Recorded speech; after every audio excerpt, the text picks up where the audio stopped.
Hi everyone, welcome to Cloaks of Minehelm, 5e D&D stream for Penny Dragon Games. I almost say podcast instead of stream every time I do that. I don't know why. So we're joining this group of brown cloaks, the city watch of the nastiest, dangerousest city in Estra. Populated by the downtrodden, the desperate, and the damned, and that's just the police. So, we have the full main party today, and I will go around and have everyone start to introduce themselves, who they are, who they're playing. I'm just going to go around based on who I see on my screen. Oh, I'm Ben, by the way. I'm DMing. And first up, Fona. Why don't you tell us who we got? Hi, so I'm playing Andy, who's a human rogue, and she's got a bit of a limp this week from a bar fight last time, and she's here on a work release from prison, basically. So she's super excited to be here. And she's now got a cat, a little ginger cat called Ember. So that's Andy. Nice. Who have I got next? Boyd. Okay, so I'm playing Dural Stonehelm. He is a dwarf pugilist, which is a special homebrew class that's like a strength-based monk, more about punching people. And yeah, he's just a little naive, young for a dwarf, only 70, and is obsessed with adventurers like a modern-day 9-year-old would be with Spider-Man, superheroes, and the like. Nice. Perfect. Yeah, if anyone wants to check that out, Pugilist by Benjamin Hoffman's on DM's Guild. Highly recommend it. It's a really great class. We got our subclasses last week, and we are using one from the Benjamin Hoffman's PDF, but it's been tweaked just a little bit to suit Dural's flavor and stuff a bit more. Might see a bit more of that as we get into things. Next up, Paddy, the man himself. Okay. I am Paddy Finn, and I play Vordenthalis. And Vordenthalis is a fighter, and subclass yet to be revealed. Woo! He's a bit of just a grumpy old man, really. He's grey beard, pockmarked face. He's got like scars and battle scars from years of experience and just tough life growing up in Minehelm. And he's been in the Brown Cloaks for a while, and he's kind of like just stuck in a bit of a rut and keeps to himself most of the time, and seems like he doesn't care about people, but maybe deep down he cares a bit more than he likes to let on.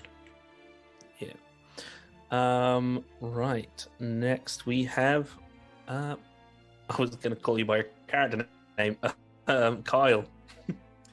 So I'm going to be playing Tram Pouch's Scribe, the Hedge Wizard subclass from the Mag of Holding 1. And I am a lover of magic. I'm in essence a 9-year-old with a box of fireworks. There's a dangerous number of mental 9-year-olds in this party. Yeah. Especially for a police force. Yeah, ideal law enforcement officers. A bunch of children with matches, delusions of grandeur. Pretty much.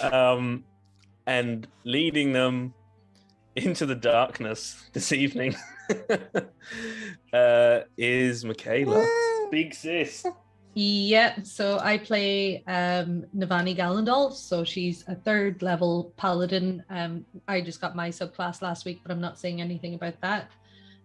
She is a student of Lorekeep. She's training to be an arbiter of Arcanus.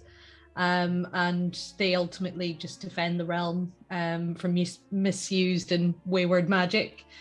Apart from that, last week we found out that her Judge Magister has kind of sent her on a mission and made her kind of, suspect her mentor, Cordelia Hawkmore, who she's been reliant on since she ended up in Lower Keep. So, so watch this space, see what happens. Yeah, Lower Keep.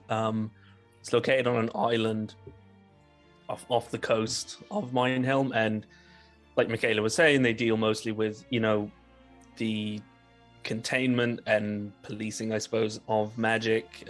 They'll punish evil mages, however they might choose to define that. Technically, Pouches is a dangerous mage. Well, I don't know why I'm putting that in. I mean, he's clearly a dangerous mage. He is a dangerous mage. And the misuse of magic. Yeah. The unfortunate thing is that like we grow up in the same orphanage, so he is technically my little brother, and like I'm in the brown close to keep him out of trouble. But yeah. So is on a bit of a sabbatical, and as you said, the arbiters are official, are the fully ordained, I suppose, paladins of Law Keep. They're because there are scribes and there are wizards and things like that in Law Keep, but these are the kind of the martial wing. They're inquisitors effectively, and then the judge magisters are the highest ranking of those, a council of whom oversee that wing of Law Keep. And as Michaela was saying last week, a judge magister who they had a run-in with in the past, one Yarnold Mornstar, who they found an obsidian ring down in the sewers, which Navani immediately recognized as belonging to a judge magister. When it was returned, this guy Mornstar came to see them in the barracks and said that it belonged to an old judge someone from 100 years plus ago, and he was delighted to have it back in its rightful place, and since then has been sort of keeping an eye on the party, and then approached them last week to say that there is some trouble down in the catacombs beneath the city, or beneath one part of the city anyway, with some ancient seals that are weakening and necromantic energy which is leaking from a necromancer's tomb, and hey, would you mind taking the silver stake and going down into the depths of hell and hammering it into the somewhat mortal flesh of a necromancer? What could go wrong? I'll also cut out the necromancer's heart and bring it back to me because I need it to make a new seal, which some were suspicious about, but you got to break eggs to make a necromantic seal. So yes, and he said that he essentially believes that Law Keep, or some elements of Law Keep, have been compromised, and he can't trust anyone else to do it. One agent that he thought he could trust was sent down into the catacombs 2 days ago and has not arrived back, and he has had no word from him. And yeah, with that, he's sort of entrusting it all to you, and as Michaela said, also informed her that he believes her mentor to be one of the compromised. So smells like desperation. Yeah. So we finished off last time when we had just left the premises, and I said to Durrell that I would help him find the Goliath that killed his mentor as well if he helped me with this. Yep. Because it was like my basic. I probably feel like it's a bit of an order, but I'm still quite unsure about everything right now. So is there any way, like, can we confirm that we've had a long rest at this point? Because I'm on 1 hit point here. So. Yeah, well, you would have had a long rest from, during the downtime we had the 3 weeks, or this is, I think, you had your. This has essentially happened in a time where all of you are off duty. Yeah. For 2 days. You're off duty for 2 days, or have been. So there was tearing up the town. Yeah, there was the big night out that happened last night. You're all hungover, so it's kind of been like most of a day already. So tomorrow's your day off, and rather than spending it relaxing at home, you are presumably going to be, venturing down into the. I mean, you can go right now if you want, But okay, I just want to make sure that I'm all healed up and have all my points back and everything I need. I'm sitting here on 1 hit point at the moment. Yeah. Now, obviously, we can. We can pick up right there in the tavern. Mornstar has gone. So we're essentially just before we get into whenever you tell me you want to, we will sort of move it along. But cool. Whatever things whatever you might like to do before you bed down for the night tonight, if there's anything that you guys want to do to prepare to whatever else you might like to do. I would like to is there a place on the Roll20 character sheet that allows you just to take a long rest, or do I have to just update manually everything? Manually. Okay, that's manually. Cool. Not like it's not like D&D Beyond. You can hear Paddy. Yeah. Making D&D Beyond noises. No, it's good. It's good to know. Anyway, I would like to maybe see about getting armor or something, like maybe something to help me out in terms of going down here. So I've got 2 vials of holy water anyway. Would I think of anything that would be worth bringing with us, like a stake or like, I don't know, what does one bring to fight undead or necromancers? I mean, the silver water, stake you were given. Yeah, the holy water, there's obviously that. The silver, the holy water is going to be, is going to be pretty helpful. You would be aware of, in abstract terms, you would be aware of the mechanical effects, as much as you would be aware of the mechanical effects of smite. You know what I mean. You'd know that it does damage to them. This isn't, most people would probably have like a sort of a general idea of holy water. So holy water, it hurts devils and demons and spooky things, but whether or not that's actually true, they might not really know. But if you throw holy water, if you throw one of those flasks on something that's walking around when it should be dead, it's going to take 2d6 radiant damage. Yeah, that's cool. But it is also useful for consecrating things. So that could come in handy. That has its uses. Salt is sometimes, in the right circumstances, salt might have its uses. But again, in conjunction with holy water, I think I'm just going to smash it with my warhammer. Yeah, you could perform some rites, but it's kind of it may also require casting ceremony or performing long rituals, which I don't know, maybe you'll have the time to do. There might be nothing down there except the necromancer. Okay, seems unlikely considering we're here to play D&D, but knowing you as well, and excremental, I've got PTSD with that.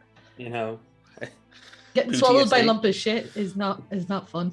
It's do you have flashbacks every time you flush your toilet? Yeah. Oh, okay, Kyle. Oh, jeez. Right. Okay. So in terms of, is there any equipment that I can have a scrounge around for? Any potions of healing? Anything that might heal? I have my lay on hands, but it's not massive. Potion of healing is going to be. We found that old lady, didn't we? What did I Oh, good. 1 second. They're probably going to be way more than I actually have on me anyway, so probably expensive because they're rare. Sorry. How much does a healing potion cost in Minehelm? That's what I was wondering. Yeah, we looked it up at the time we had the circus. Yeah, it's. I mean, in basic D&D, it would be 50 gold pieces for a healing potion. It's possible. It could be a lot more. Depends on who's asking. Also, if you go to the old lady is called Willow Winthrop.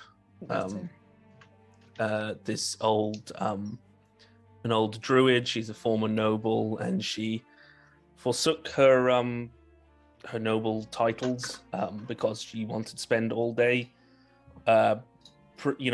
maintaining her family's acres and acres of private woodland and garden, and she was letting, just anyone come onto them, as if, to enjoy nature, and they didn't like that, and so they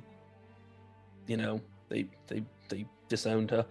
But she's made a little garden in the shit and piss of the drains, and has opened something of like a free clinic. So she does still sell healing potions, because obviously that's money that she can use, but she may not have any. It kind of depends, she's not holding back healing potions. If somebody is dying and they need emergency care, that's her primary concern. But if she has a surplus, she I'm going to go check if she has a surplus. Mm-hmm. So is this happening like right after the pub? I assume is everyone I'm making a beeline to her. I'm not really thinking about anybody else right now. I'm just going to get what I need. So Navani's just I'm a bit stalking confused about the order of events. Is this before or after I seen my mentor killed? After, I think. Yeah, this would be after all of that. So we can also, obviously, this took place after all of that. That was 3 weeks of...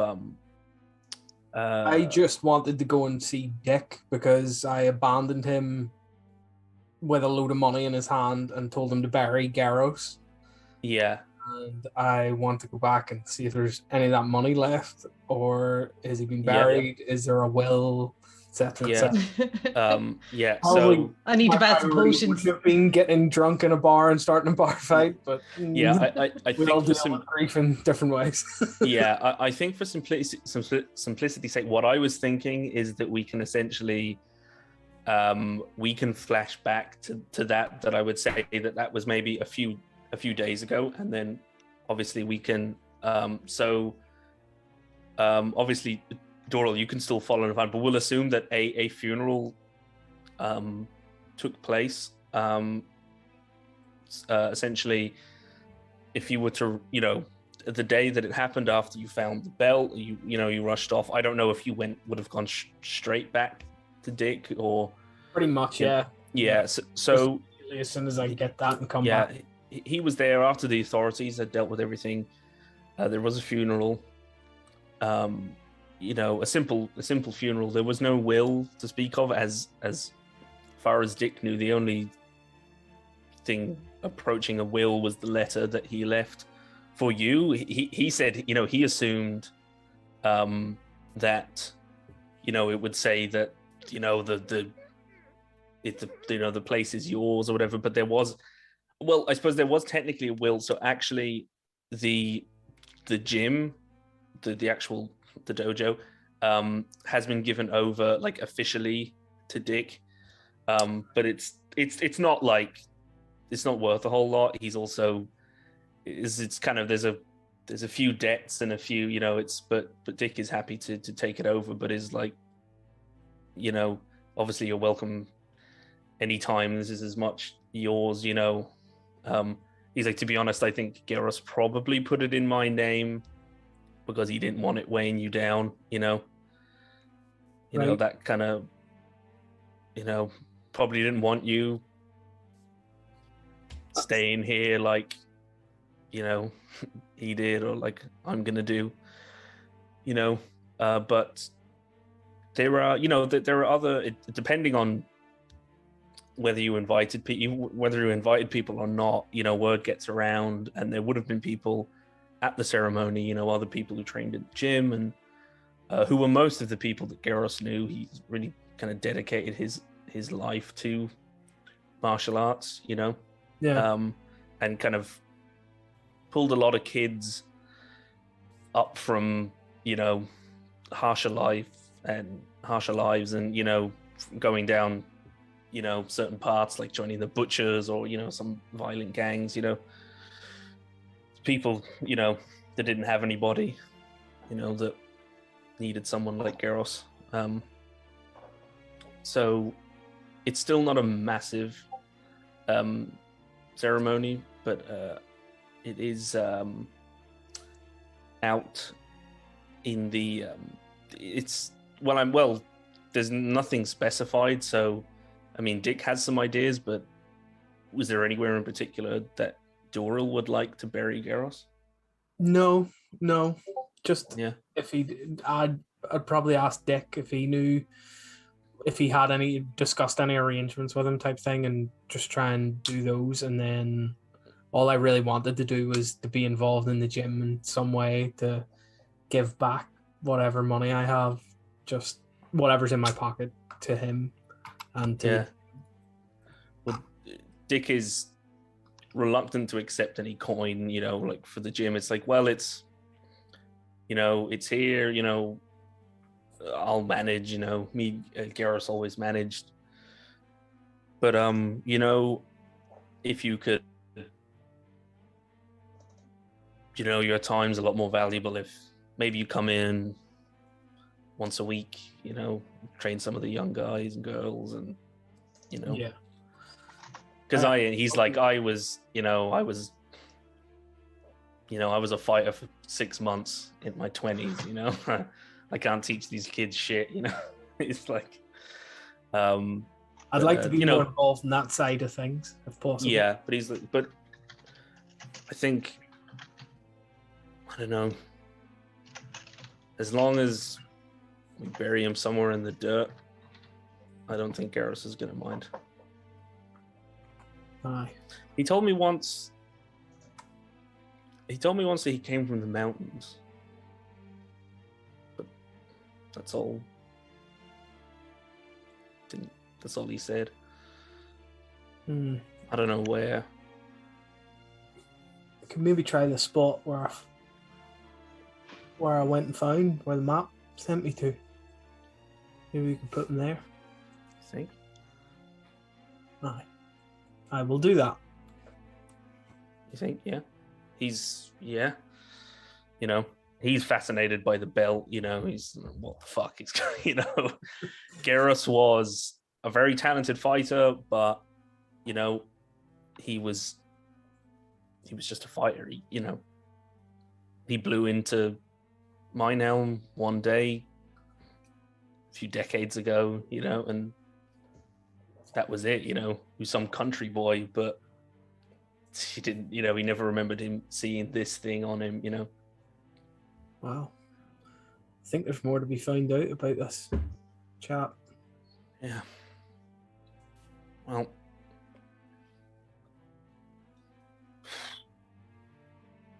we'll send him home. Aye. I've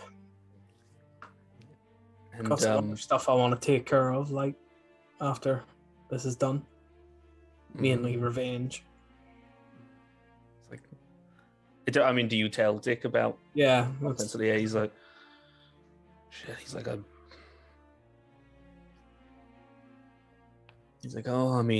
Garrus must have been, I don't know, in his 30s when he arrived in Minehelm. It's a lot of years to make friends and enemies, I guess. I don't know, look, it's... Maybe I should have a look around the gym next time. Sure. He's like, see if there's anything I missed before. Yeah, he's like, nothing's changed. This is as much your place, your home, as it was when Garrus was around. So he's... It kind of bolt out of there in a... Yeah. Bit of a tizzy. Yeah. So that would have been, a few days kind of before all of this, and yeah, so that's with that kind of that route. So Garrus is he's buried. In that it's difficult because to obviously,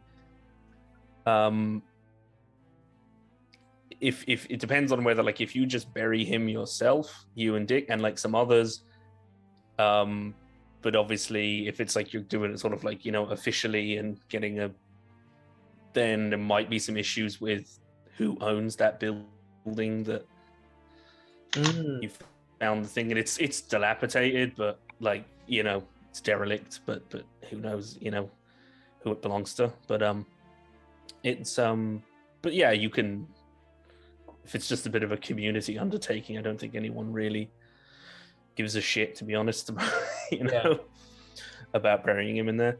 But yeah, that you know, passes.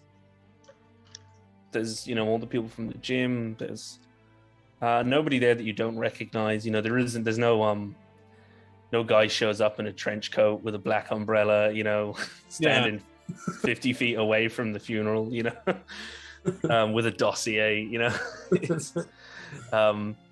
But yeah, apart from that, it's just nothing else. No Goliath turns up. Unfortunately, there's nothing exciting or dramatic happens. There's just that absence, and you've had to just get on with your life and work with the brown cloaks, you know, for days. But I can the confirm night out Andy helped, didn't go. and it didn't. Yeah. Yeah.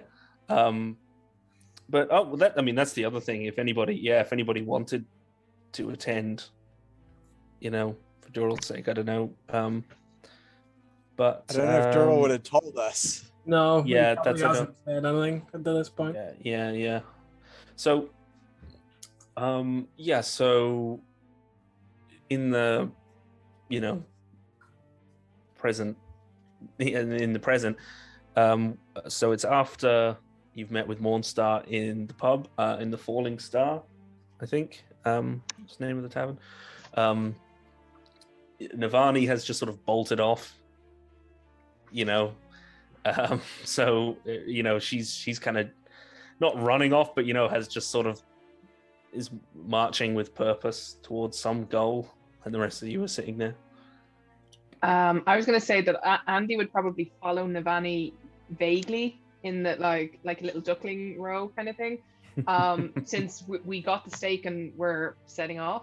But as she's walking, she's kind of the piece of the piece of metal she got last week. Are you going to try and steal my spike? Not yet. So I'm wrapping kind of a piece of leather string, I suppose, around that piece of metal so that I can fix it onto the inside of my belt near my hip, so that hopefully, if it does start doing its vibrating thing, I'll feel it against my hip bone. So that's what I'm kind of doing as I follow Nirvani wherever she's going. Mm-hmm. Does that spike retract or anything? Does it retract? Yeah. No, it's just a big spiky lump of silver. it's like, yeah, weighs of like a few pounds. Okay, I just want to make sure that I have it on my person somewhere where I know where it is. I'm guarding that thing. Yeah, so, easy. Yeah, easy I'd probably miss the weight if it wasn't there. But yeah, I'm just making a beeline for Willow Winthrop. So. Did I see where Navani stowed her silver stake when she was stowing it, wherever she would feel it? Well, Navani, were you trying to conceal it? Stop it? Yeah, were you trying to like, you know, do it like stealthily or? Well, I imagine I was just, and I'm walking with purpose, so I'm just kind of like putting it. Like maybe at the front of me, I was thinking, or something, like somewhere where I know where it is, like attach it to my belt or something like that. Mm-hmm. But like have it right in the front. Yeah, Just never mind. There's so many jokes there. Andy, will you give me a perception check anyway? Because obviously you're looking at Navani's back. Yeah. Perception. Not one. I'm too busy with my vibrating lodestone. Yeah. Why do all my ideas turn out to be terrible in ways I could never have imagined? Giving the girls vibrating rocks and spikes and stuff. It's great. Yeah. So yeah, it's like seriously, Ben. All you need to do is hand out a rod this week, and you've done the trifecta. Yeah, exactly. So you've you're really thinking about like this is potentially gonna win you your freedom, and it's like it's free, it's distracting, and that's kind of the artifact that takes your attention at the time. So you don't see exactly where Navani has stowed the stake. Vorden,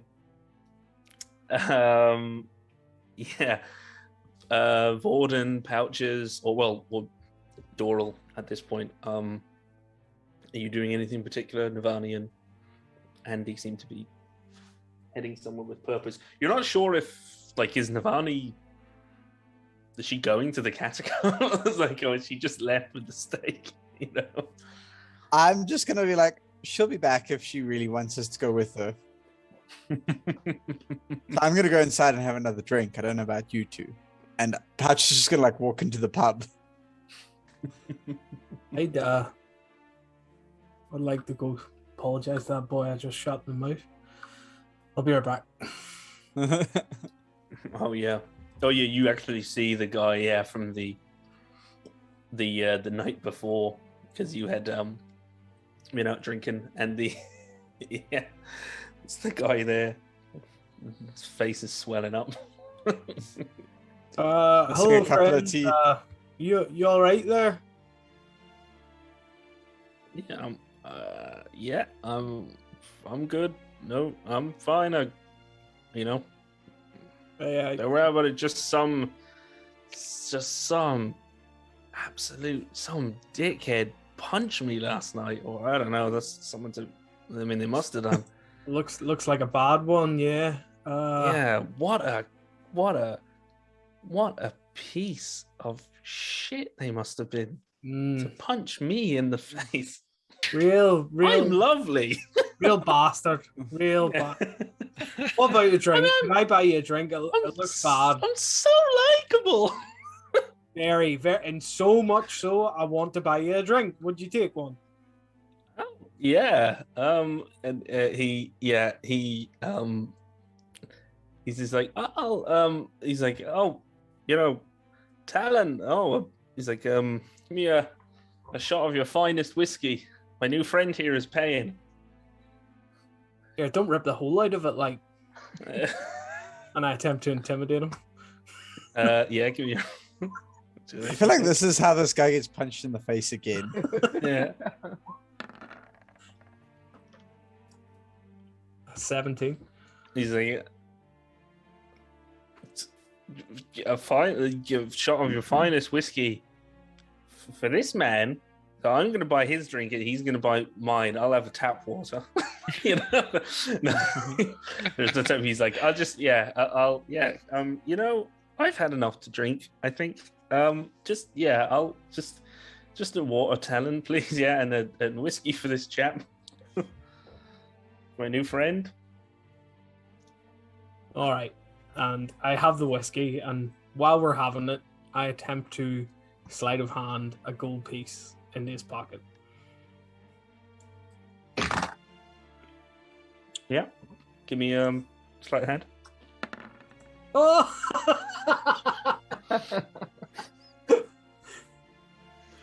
Listen, mate. I know I bought you a drink, and you're a very handsome guy, but you're not my type, and I've already got a fella. Right, I'm just gonna leave. I give up. I tried. Yeah. Was that, yeah. Brilliant. I go outside into the alleyway and smoke and contemplate my life decisions. Yeah, just going to the fucking catacombs. Go get fucking eaten by a necromancer. So yeah, Vorden. Doral's out in the smoking area. Pouch is having a drink. Yeah, The gals have gone off somewhere. I don't know, possibly to the toilets. What's Vorden doing in the pub? Vorden is going to say, I just got to take a walk to clear my head, and he just goes walking off into the drains, and he's kind of going to go and search. He's kind of just meditate and contemplate, and kind of just think about things that have been happening and these weird visions and dreams he's been having, and trying to just piece things together because they're really confusing and worrying him, and he doesn't want to become like a burden to the party or anything, or someone else's problem, because he doesn't like people kind of giving him attention or anything. So he's kind of like trying to figure out what's going on, but he's also looking for, like, if he could find somewhere like a shrine or a temple or a holy person somewhere where we can get another vial or bottle of holy water, because he gets the feeling that this holy water stuff must be very important, and it would be a darn shame if something happened to the only one they had. Yeah, just give me 1 second. Just want to double check something. It would be an awful shame. Because, we would never lose it, but yeah, better safe than sorry. Yeah. Sorry, 1 second. Yeah, let's just double check.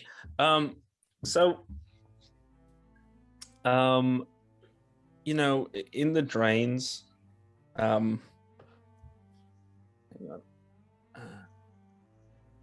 second. Oh, I need to. I've forgotten. So I just pull up my list of NPCs. While you're doing that, I suppose it's a good time to mention that the PDFs for Mega Holding should be in everybody's hands, or not physically, obviously, but it's available for download, and the digital bonus packs have also been released. So, Paddy, have you got an update as to when people are actually going to have the physical copy? It's soon, right? Yeah, they're with the printer currently. I'm not muted, am I? No, I'm not. No. Yeah, so it's currently running through the printer, and it will go to our distributor by the end of the week, and then out to people wherever they may be. People in the US are going to get it first, and then the rest of the world will come shortly thereafter. So it's not fair.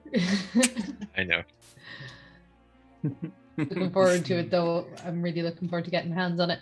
Yeah, me too. Oh, and we should have like a little launch party exclusive thingy for people who back the project. So we'll be doing that maybe next Friday, but I'll post an update about it tomorrow. Cool. So sweet. Just make a note or something like that. So yeah, the only there are shrines and temples around the drains, but they're not very well serviced. It's a poor place, and there's not a lot of money is spent on building fancy shrines or temples, but there is a ruined temple. It was a very ancient temple, so much so that there's no identifying features on the walls or anything. It's just this very simple, there's no ceiling, no roof. There's a simple stone altar, and it was mostly just it was abandoned. It wasn't used, and it was kind of like it was a temple to some people think it was a temple to the Seven Hallowed, or Sander, but it's not really known. But in recent years, a priest, a monk of sorts, an ascetic, had taken up residence in the drains and had been traveling around and preaching, that message of, you don't really need to go to, a big shrine or a fancy gilded temple, that the gods are with you. We keep them within us. They don't live in a big building, and they like the look of it because we built it all fancy. It's, you just need a simple altar. So he has sort of reclaimed the space. He's a human man in his early 50s, called Brother Bonifer. Brother Barnifer.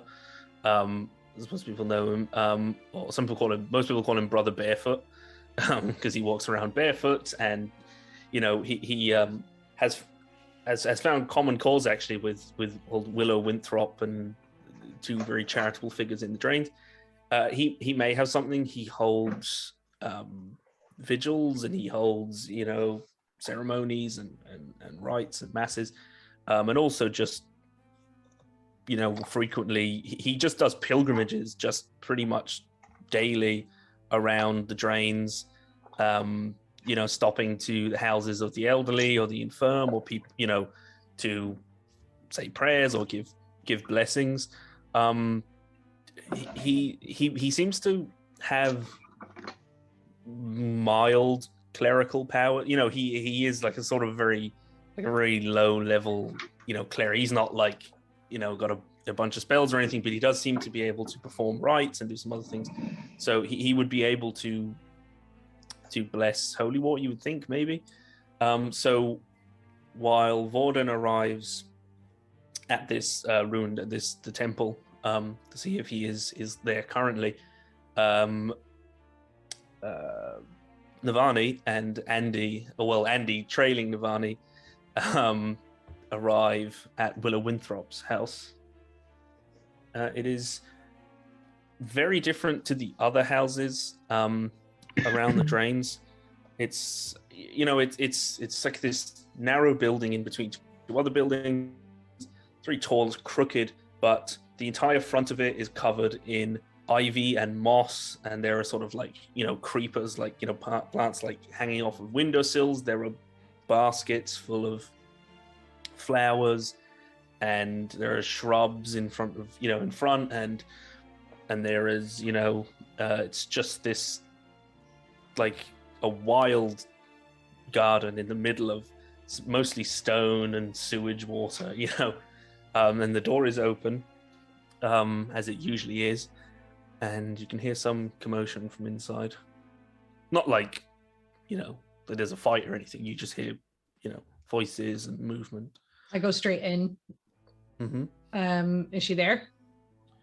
She is. There is an elderly half-elf man who is in bed. There are like a few beds just in like a living room, essentially.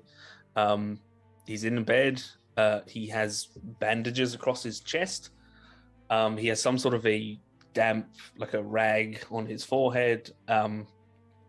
And a human woman, she looks to be in her 70s, she is sort of, pressing the rag to his forehead. She has, she has 3 plaits. Her hair is in 3 plaits. Distinctive grey hair, quite long. She's bundled up in mostly brown and grey clothes. A lot of hempen clothing, and she's sort of like she looks as she hears clanking footsteps, and then also they're carrying a tray with a pestle and mortar and like herbs. Is a boy of about 15, completely like shorn, buzz cut, brown hair, very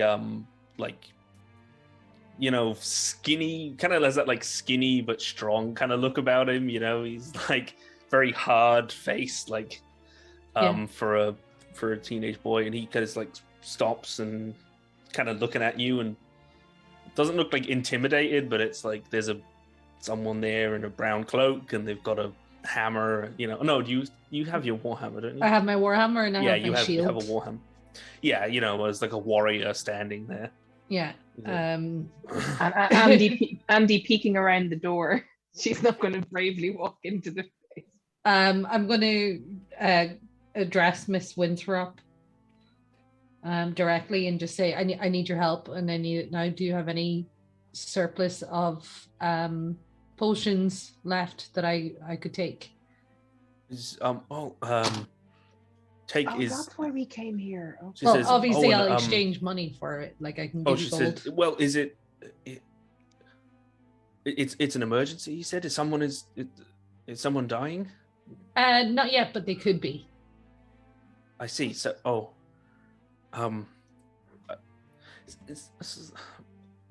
beg your pardon. I'm sorry. What? Sorry, love. What's your name? Is that important at the moment? Can you not just help me and I just give you money and you help me with the potion and then we're all good and then I can just go and mind my business and you can mind yours? She's Navani and I'm Andy. As she has like bravely decided to enter what is clearly not a creepy place. Yes. I'm just like trying to get the hell out of there. I just want my shit now. I want to go. Like I don't want to be. Well, so so no one's in immediate danger right now and needs a healing potion in. No, but there's a high probability that they would. Like, I mean, I just got my throat slit the last time I went down to the sewers, and you know, like our group, I suppose. And she kind of clocks now, sees the two of you in brown cloaks for the first time because she's like, oh, right, okay. Oh, so I see your cloaks. Okay, yes, yeah, of course. I think, I think I might have one. She turns to the young guy, and she says something like, "Well, you should just point." He goes off. He sets the tray down, and he goes and while he's fetching it, she grabs up the pestle and mortar, and she's grinding something together, and she says, "Please sit." You know. How much is this going to cost me? Just wondering. Oh, well, assuming I have one, then.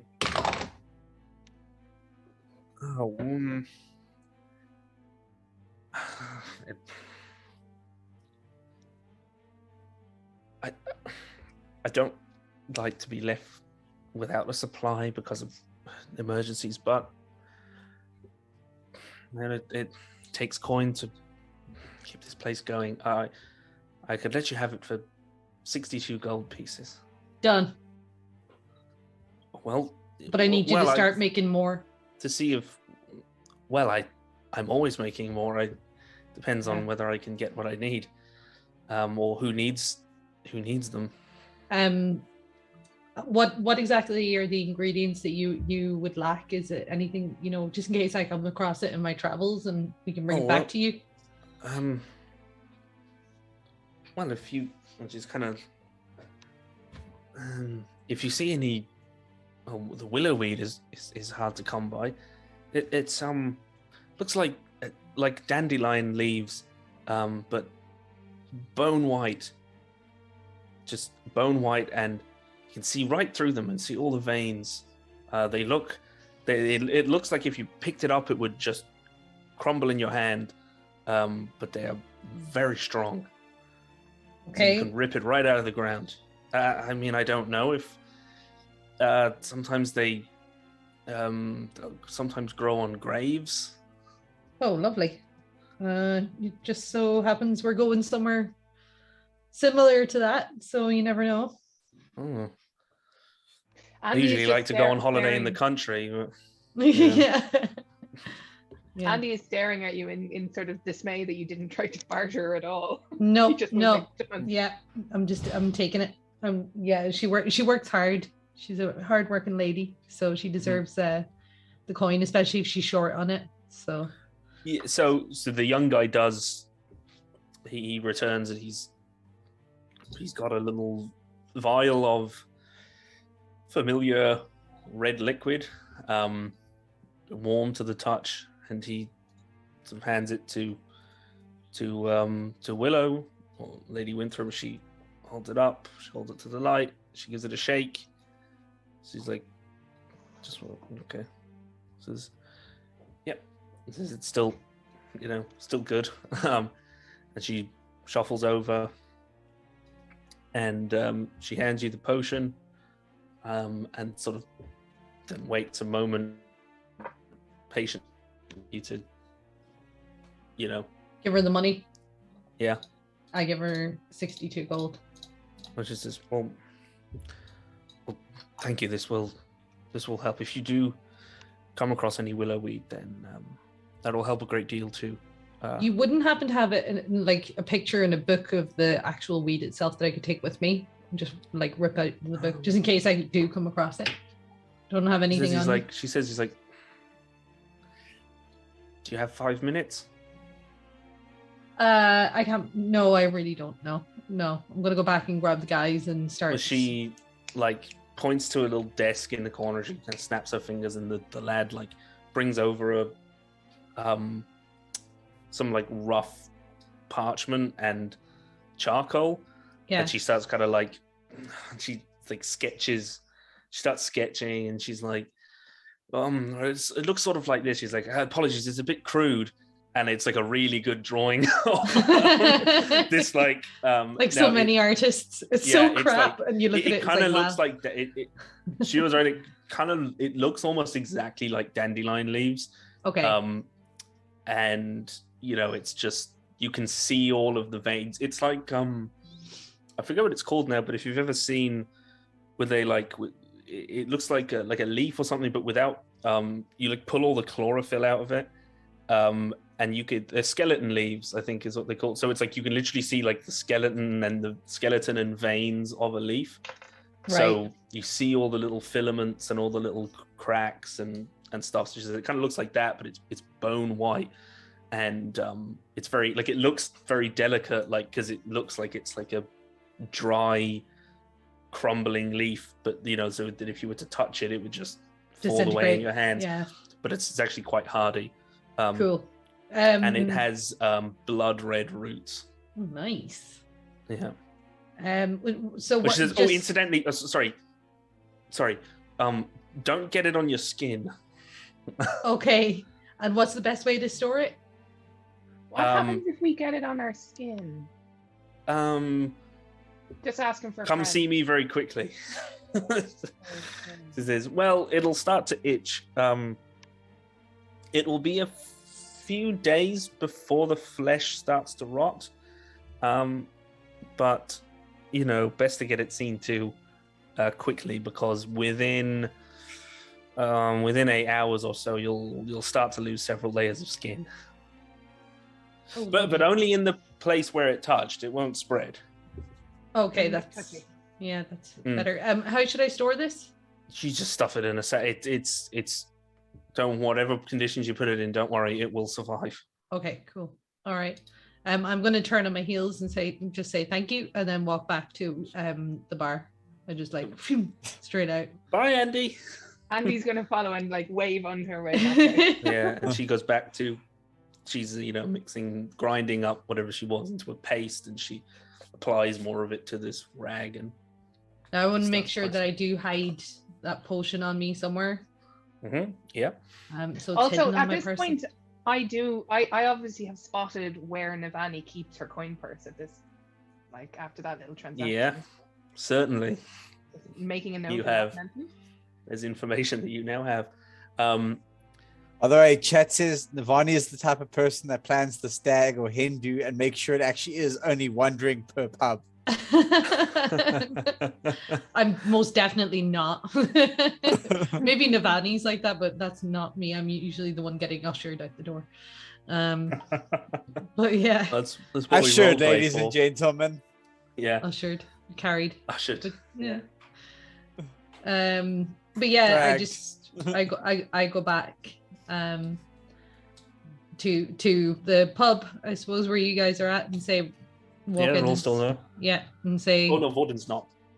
Oh, Vorden's gone. So I notice he's not there.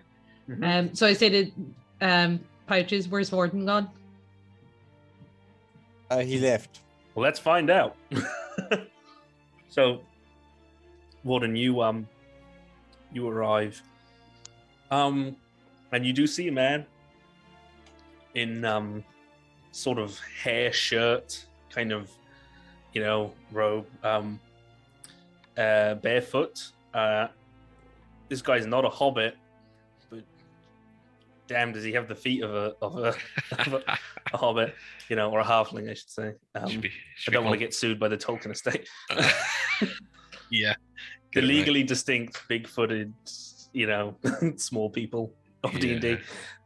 So he is currently bent over this small stone altar. He appears to be praying. Really bent over. The good thing that Vorden doesn't have the state. Yeah. I mean, he does have a bottle of wine, but the correct terminology would be kneeling before, not bent over.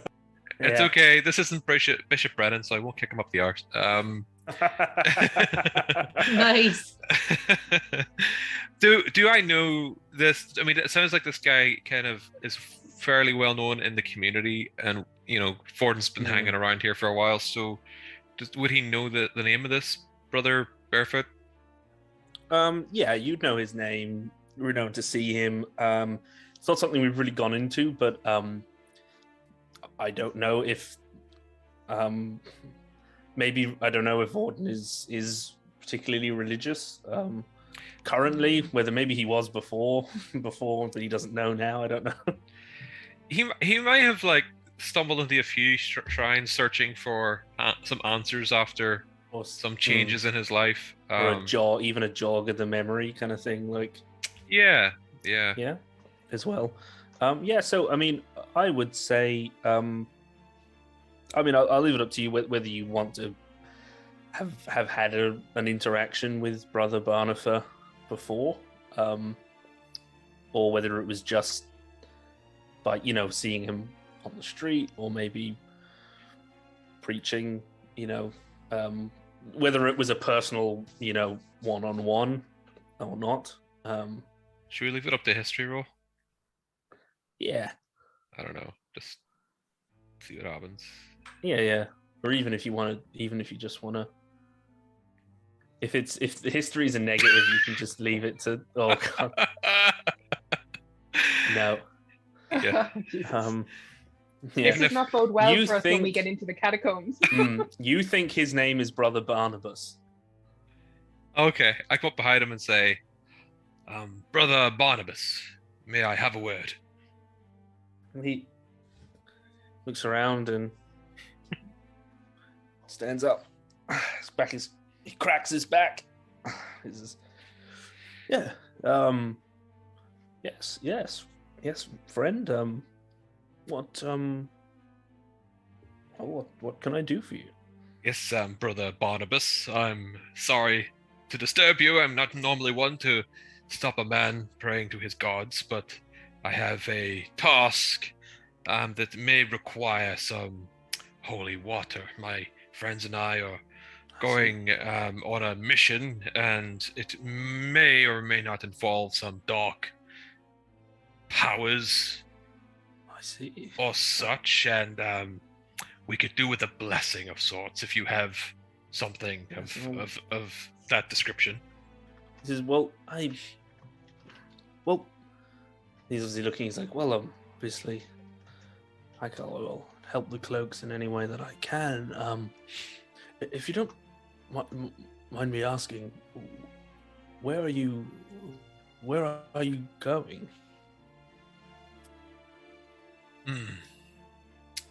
To be honest with you, I don't really know. I follow my leader Navani on this one. So in case, I don't know whether Vorden does or doesn't know that it's gonna be the He knows it's the catacombs, but he's gotta just pretending. Yeah. He says, of course, I'll help in any way that I can. Holy water. when are you going? I could, because I think I might have. I think I might have a flask, but if I had time, a day or 2 days, maybe more, I might be able to get you some more. But Well, not to hurry you, but I'm afraid we need it sooner rather than later. So, if you have one flask, I could take it today. I can. Happy to pay, of course. well, if an offering to the gods, perhaps. Well, I couldn't take money personally, but a donation to the good people of the Drains is much appreciated. This man is he looks like a bulldog. He's got like a very thick kind of salt and pepper beard. He's balding on top. He's quite stocky. He's stocky. Looking at him, you can actually see that his knuckles are all cut and calloused.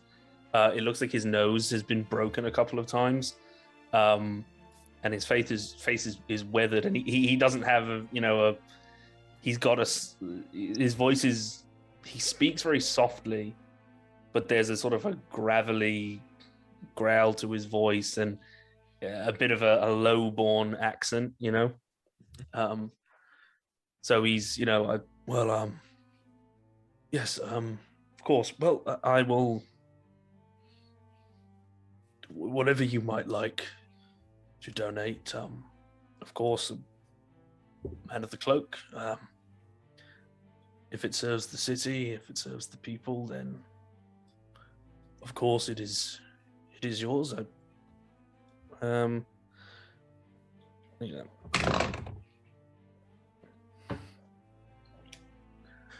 sure you look a good man. So he goes to he sort of goes into a little alcove. He disappears from sight. And a few minutes, you hear some scraping of stone. And a few minutes later, he returns with a clay flask, just a featureless clay flask stoppered with a piece of cork. And he hands it out to you. And there is over by, not on the altar, but in a little like a little wooden it's got like a little peaked roof, and it's got notices and things stuck to it, and then there's like a little shelf that comes out with some drawers, and there's a little hole in one side which seems to be like a donation box. He says, he's just sort of points a hand to the donation box, and he says, is there anything else that I can... He's just looking at you. Just say, He says, what...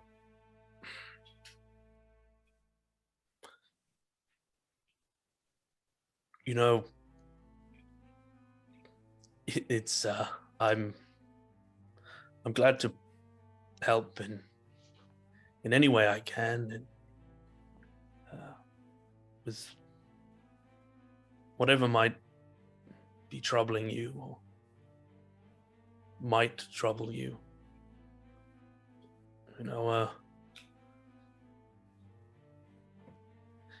I found it helps to,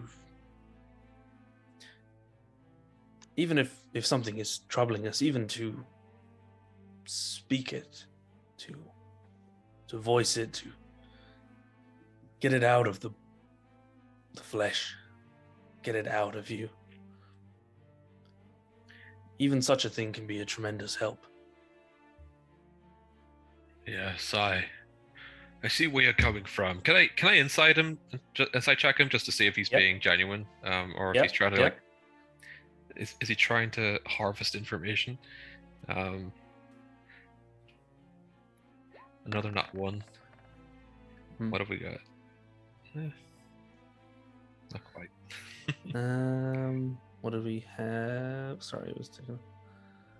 I mean, he seems, certainly to you, he seems like he's being genuine. He seems to just be saying, like, you get the impression, he can see in your eyes that something's up, that you seem weighed down by something, and seems to you that he is just offering, an ear to, someone to talk to.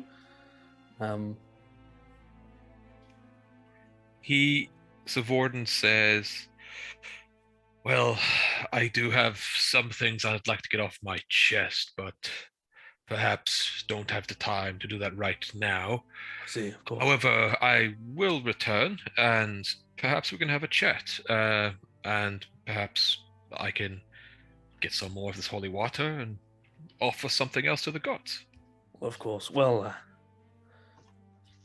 think your faith is all that they require, but the people do need coin. He says, but this is just remember, he's pointing at the holy water. He says, there are dark powers without, and there are dark powers within.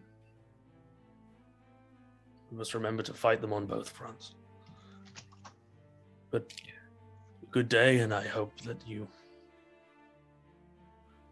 the water serves you well, and that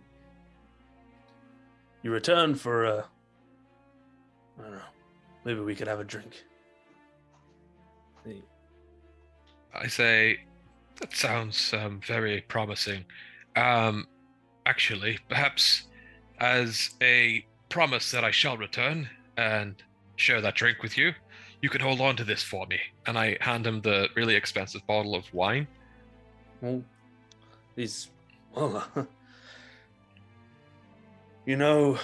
friend, hold on until you return. You may test my faith. He sets it down beside the altar. He says, of course, and he says, well, just one moment. He steps up to you, and he says, he's like, well, until we meet again. And then he just does some sort of blessing gesture. He nods his head, and he turns around, he kneels again before the altar. I just say, until next time, farewell, brother Barnabas. And you hear him trying, like, he's like, you can hear him laughing in his chest. Like he's trying, And then Vordan then goes off and puts he doesn't have a lot of gold compared to a lot of other people, because it's not his thing, but he's going to put in 10 gold pieces. Mm-hmm. He wishes he could afford more, but he can't. So. Mm-hmm. But he sort of he's telling himself that this bottle of wine is probably making up for the what he's lacking. Oh yeah, I mean, in strict mechanical terms, it's 25 gold pieces in the player's handbook, but 10 plus. I mean, I think I said that bottle of fine wine is worth about 35 gold pieces. So, with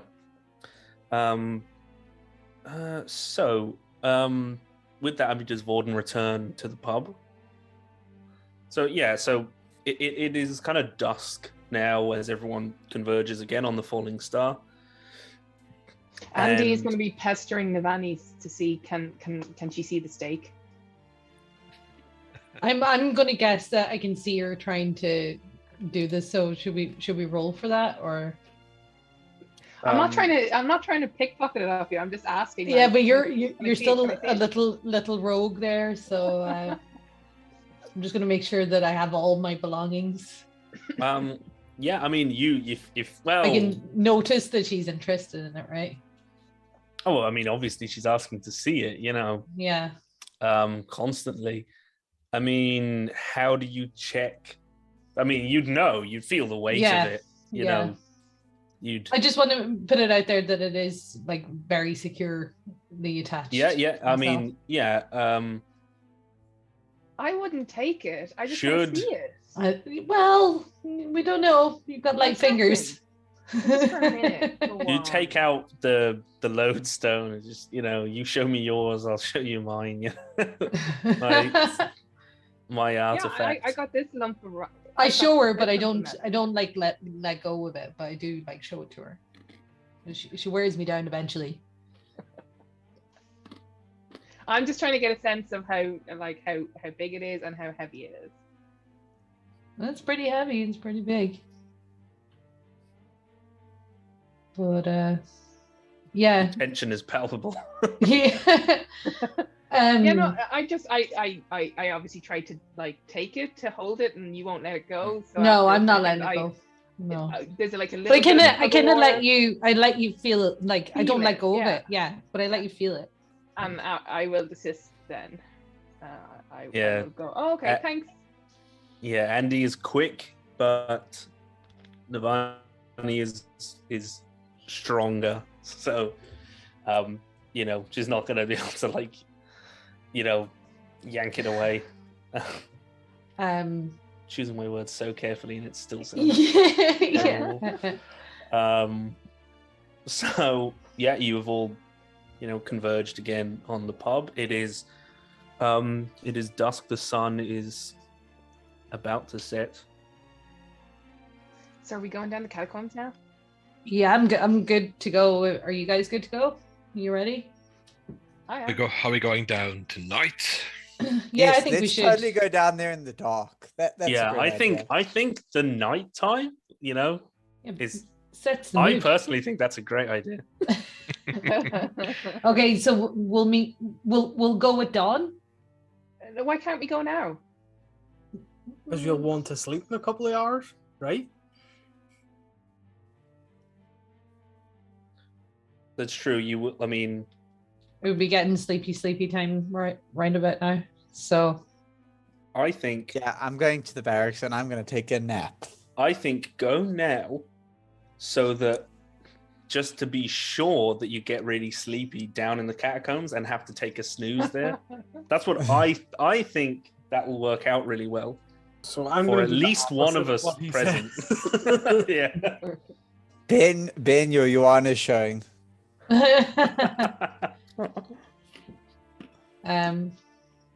Okay, what do you want to do? So I think we should go now, but everyone seems to want to have a nap. Yeah, for once I'm with pouches on this one. Okay. By the way, I saw the greatest meme today, and it said that encounter was way too hard for our level. And the DM responds, "It's called challenge rating, not cuddle rating." I think That's brilliant. consequence rating would be. Yeah. I think I saw that one. Okay, I'm gonna go back and I'm gonna go to sleep, but be prepared to go at dawn. Mm-hmm. Yep. Vorden is going to sleep in the barracks in his cot or whatever the sleeping arrangements are, and he's going to have his sword on his lap or lying next to him, just as he's thinking about again recent developments, what's going on, where they're going, what's happening, and he kind of just falls asleep with his sword unsheathed. That sounded bad. Next to him. I do want to note as well that I have the stake and my own weapons around me, when I'm going to sleep. So the stake is kind of hidden. Mm-hmm. Yep. Andy's gonna have herself a nap, and then she's. Oh wait, so does this count as a short rest so that we are no longer hungover after this rest? I assume you're long resting to get 6 hours of sleep and. So Andy's gonna have had her nap, and then she's gonna get up very early in the morning to make it to the market to collect some fish. So she doesn't know how long she's gonna be down the catacombs, and poor Ember has to have something to eat.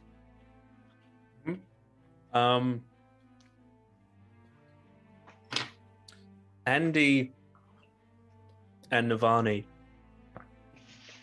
will you roll me just a wisdom check. So D20 plus your wisdom. You should be able to just do a wisdom check on Roll20, shouldn't you? Pick the stat. Yeah. Yeah. Is it save and throw? No, check. I think if you just, is it if you do click the ability score? Is that how it does it? I just click the ability score there. Yeah. And So Andy, That's if you want wake to up. check. Yeah, you do wake up before. I essentially want to do initiative, but with wisdom. But none of you are bards, so you don't get like an additional bonus. So it doesn't really matter. So Andy, you do wake up before Michaela. The stake isn't visible, but she is asleep. Damn.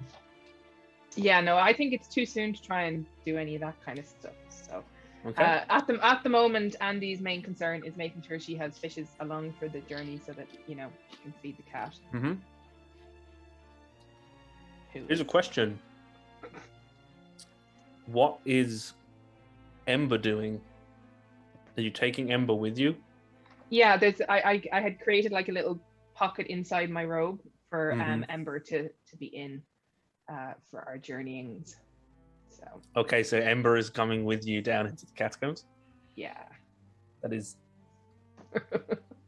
Possibly a really bad idea. this But is Oh splendid dear. information for Oh me to dear.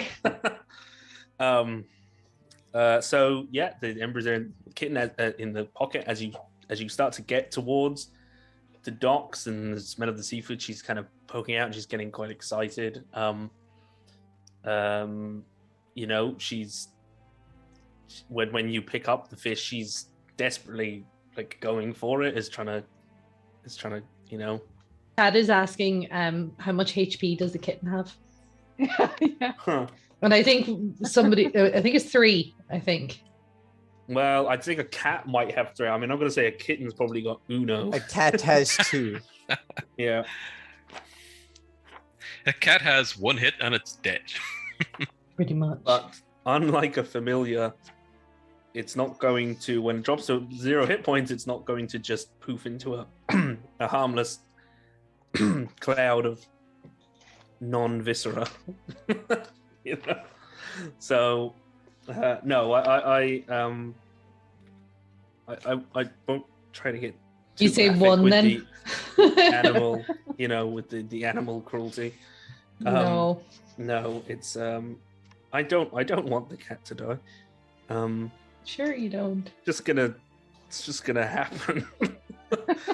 I'll say Maybe 1. Ember will burst out of the pocket at some point and save us all. Because Yeah, exactly. Well, the thing is, Andy, you need to. I was thinking that you might leave her behind and make sure that she fully matures, and you start teaching her tricks, and she might come in useful. Like it wasn't just. Yeah, but if she doesn't come with us, how is she going to learn and grow and level up? Yeah, but what's going to happen if she drops out of your pocket for whatever reason, and I have to go in there and save her? That could be fun. Mm. Oh, come on. I love the way your cat actually popped up there. Yeah. Brilliant. So cute. I'm Yeah. surrounded by them at the moment. They just Yeah. No, I love it. So yeah, Ember is going for the fish as you make your way back. So I give her I break off a piece of the fish to give her in the pocket. Keep her quiet.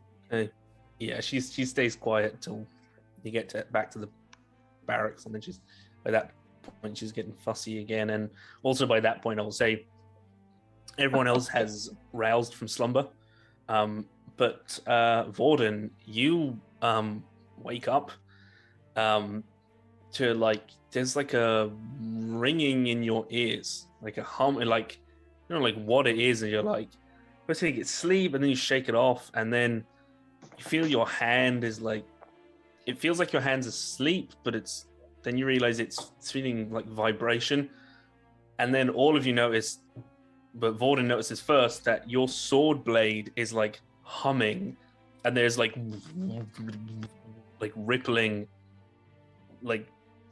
energy sheathing the exposed blade. You fell asleep with the blade out, and it's just, and I believe let me just double check one thing just before I say this.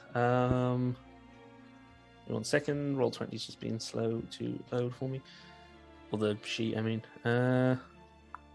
Yes, Navani, you recognize the energy and the sound. And for some reason, Vorden's sword is under the effects of Booming Blade. Oh. Okay. Does he know Vorden, that? Well, he knows it now. He's not I that know- it's booming, but he knows that it's vibrating. I get A lot of things vibrating in this game. no more vibrations. Mhm. Wow. Just good vibes. Just good vibes only. That's all we want. Give me, it's shuddering. Vorden isn't used to having long vibrating objects in his bed and jumps out and he He's notices he notices everyone else has noticed, and then Navani probably recognizes what it is. He's like, "What's it doing? Is it did you touch my sword?" I did not. Seems When you that let you're... it go, it stops. And it just clangs to the ground. Inert. Gordy, why did you make your sword be a vibrating sword? That's a bit weird. It's weird. He touches it with his boot, with his toe, to see what happens, and Don't worry, pick it up. picks it up and puts it back, and looks a little bit distrustingly at it all of a sudden. Mhm. Feeling Seems- very, very on edge now that his sword is making weird noises. It Is it seems haunted? like you've picked up some new powers there, Warden. You've been training. I haven't. I have not been training. Well, you've been chosen by something. This is Is quite your sword haunted? unusual. I hope not. Maybe that priest. He made a funny sign at me. Maybe he cursed me. I don't I think don't it's a bad thing. I think it's to help you. Well, hopefully it'll serve us and not hinder us. Mhm. But we shall see. Yeah, as sorry, go back. As you're saying that,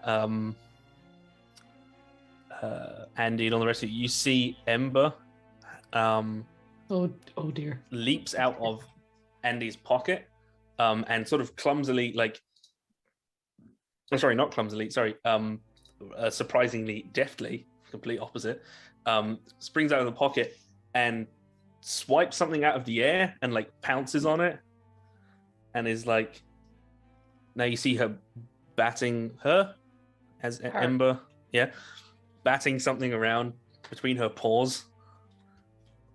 I'm gonna go down and see if I can figure out what it is and scoop it up.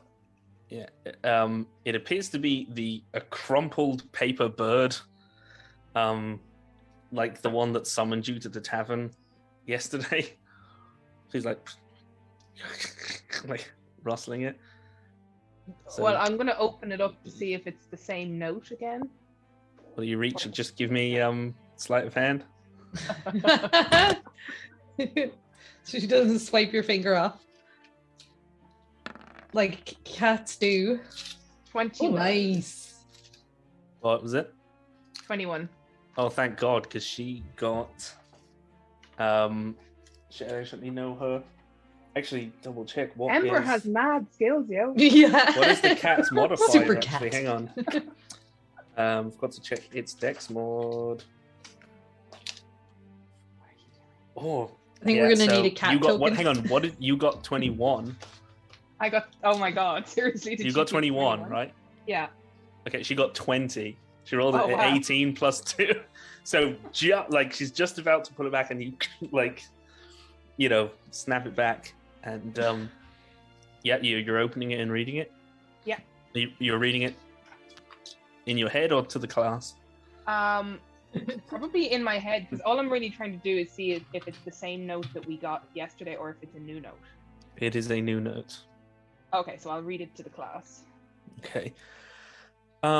It essentially, so you've received this paper bird from, it's, you only, saw the thing yesterday. It seems pretty obviously Warnstar's handwriting, or at least the handwriting that he wrote the previous his- letter in.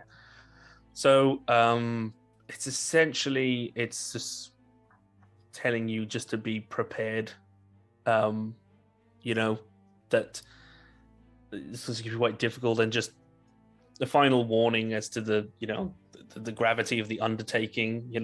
This could be very dangerous, and you can turn back if you want, but if you are going to be prepared. And he has left supplies.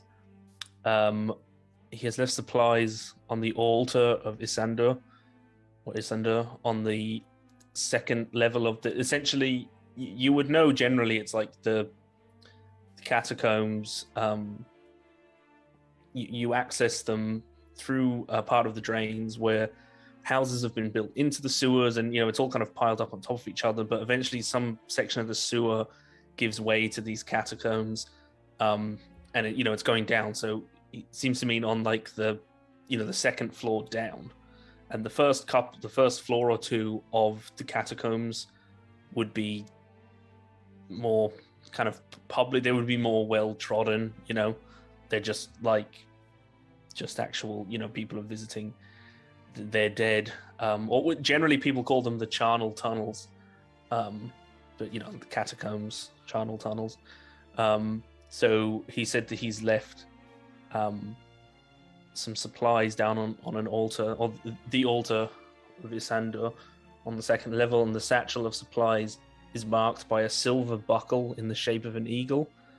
And he says it's not much, but it's what he could gather in secret in such a short time, and much of what he did have to spare went with Arbiter Keln down into the catacombs, not to return. Okay, so once I've read this out and everybody knows about the altar, I'm going to crumple the ball back up and throw it back down for Ember to play with.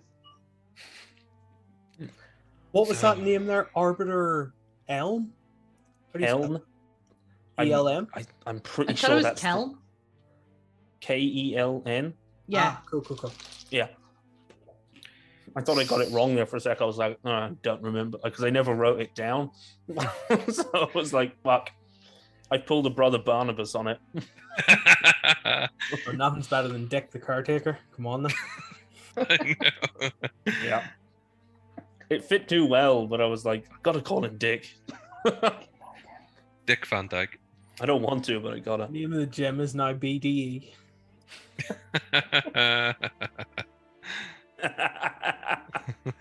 Yes. So yeah, that is. Sounds fairly serious. Shall we go and find this altar before we descend into these catacombs? Absolutely. Let's go. Sounds like a plan. So I'm going to scoop up Ember and pop it in my pocket. mm-hmm. Before we go down, Do I see this? I will be nervous again. I'll be really nervous.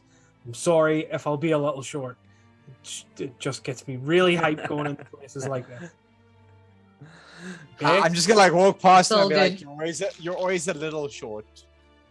Right, And just pat him on the head. Speaking of a little short, we're going to take a short little intermission now with that. Nice segue. So yeah, as you prepare to head out, you'll make Get your way. beaten by Dural.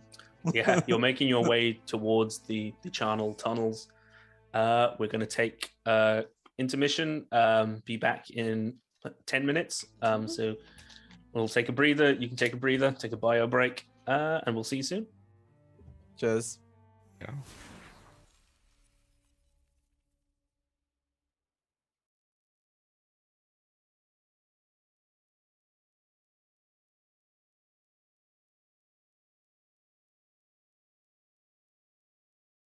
That note, wow. Wow. On that Welcome back, bombshell. everybody. Yeah, exactly. Bombshell? Hopefully you didn't catch that. Yeah. Yeah, called bombshell, was it? We might link yeah. it in chat. So yeah. Welcome back, everyone. We were having a bit of a discussion about bio breaks, apparently, over here. And yeah, the party is now making their way to the charnel tunnels.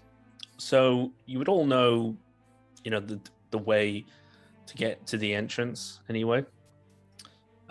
So there is... Sorry, no. Oh, sorry. So, you go through the streets of the drains, and one of the major reasons that the drains is called the drains is, there is a large sewer line, an open sewer, that flows down from on high on the city, and all this sewage flows down into an open sewer in the drains, and it goes down and down and down into an open sewer tunnel, essentially, like the ones that you venture down into. But in this part, the entrance to the sewer is just, it's open. There was at one point bars, there was a gate, but that was since removed, filed away, broken, rusted. And with the scramble for real estate in the drains, there's a lot of poor people that are kind of pushed in there as a first port of call, refugees to the city, people seeking a better life. And so they've all got to live in this confined space. So people started to build a shanty town, right up to the edge of the open sewer on top of it. But eventually that space ran out, and people started to build down into the sewers. So there is a section of the drains, like a neighborhood, quite a big neighborhood, that is underground. It's below street level anyway. It's not very deep underground, although it does start to go deeper and deeper. And down one of these avenues is the charnel tunnels. If you were unfamiliar with the place of the drains, it would be easy to get lost down there and just turn, and suddenly there's a bunch of bones. But obviously also because the real estate is very precious, and there isn't like we saw with Willow Winthrop's clinic, greenery or loose soil and earth is a very rare thing. And obviously in this city there isn't like a green area that could have been taken over for a cemetery. So mostly people inter their dead in these catacombs, if they do anything with them at all, if they aren't just taken to the ash yard, where people they're burnt in these ever burning fires in the drains. So there's a lot of a word that I looked it up. I was like, what are those holes in catacombs called? Apparently a single is a loculus, and so they're loculi apparently.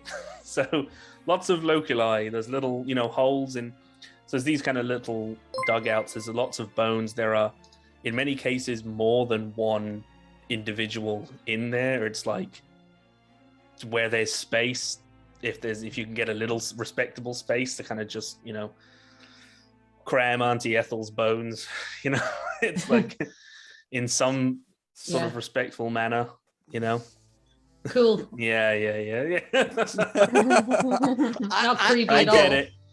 Cram the bone in the hole. Yeah. Also, the fact that you called it the charnel tunnel, which really is like one word letter away from carnal tunnel. Yeah.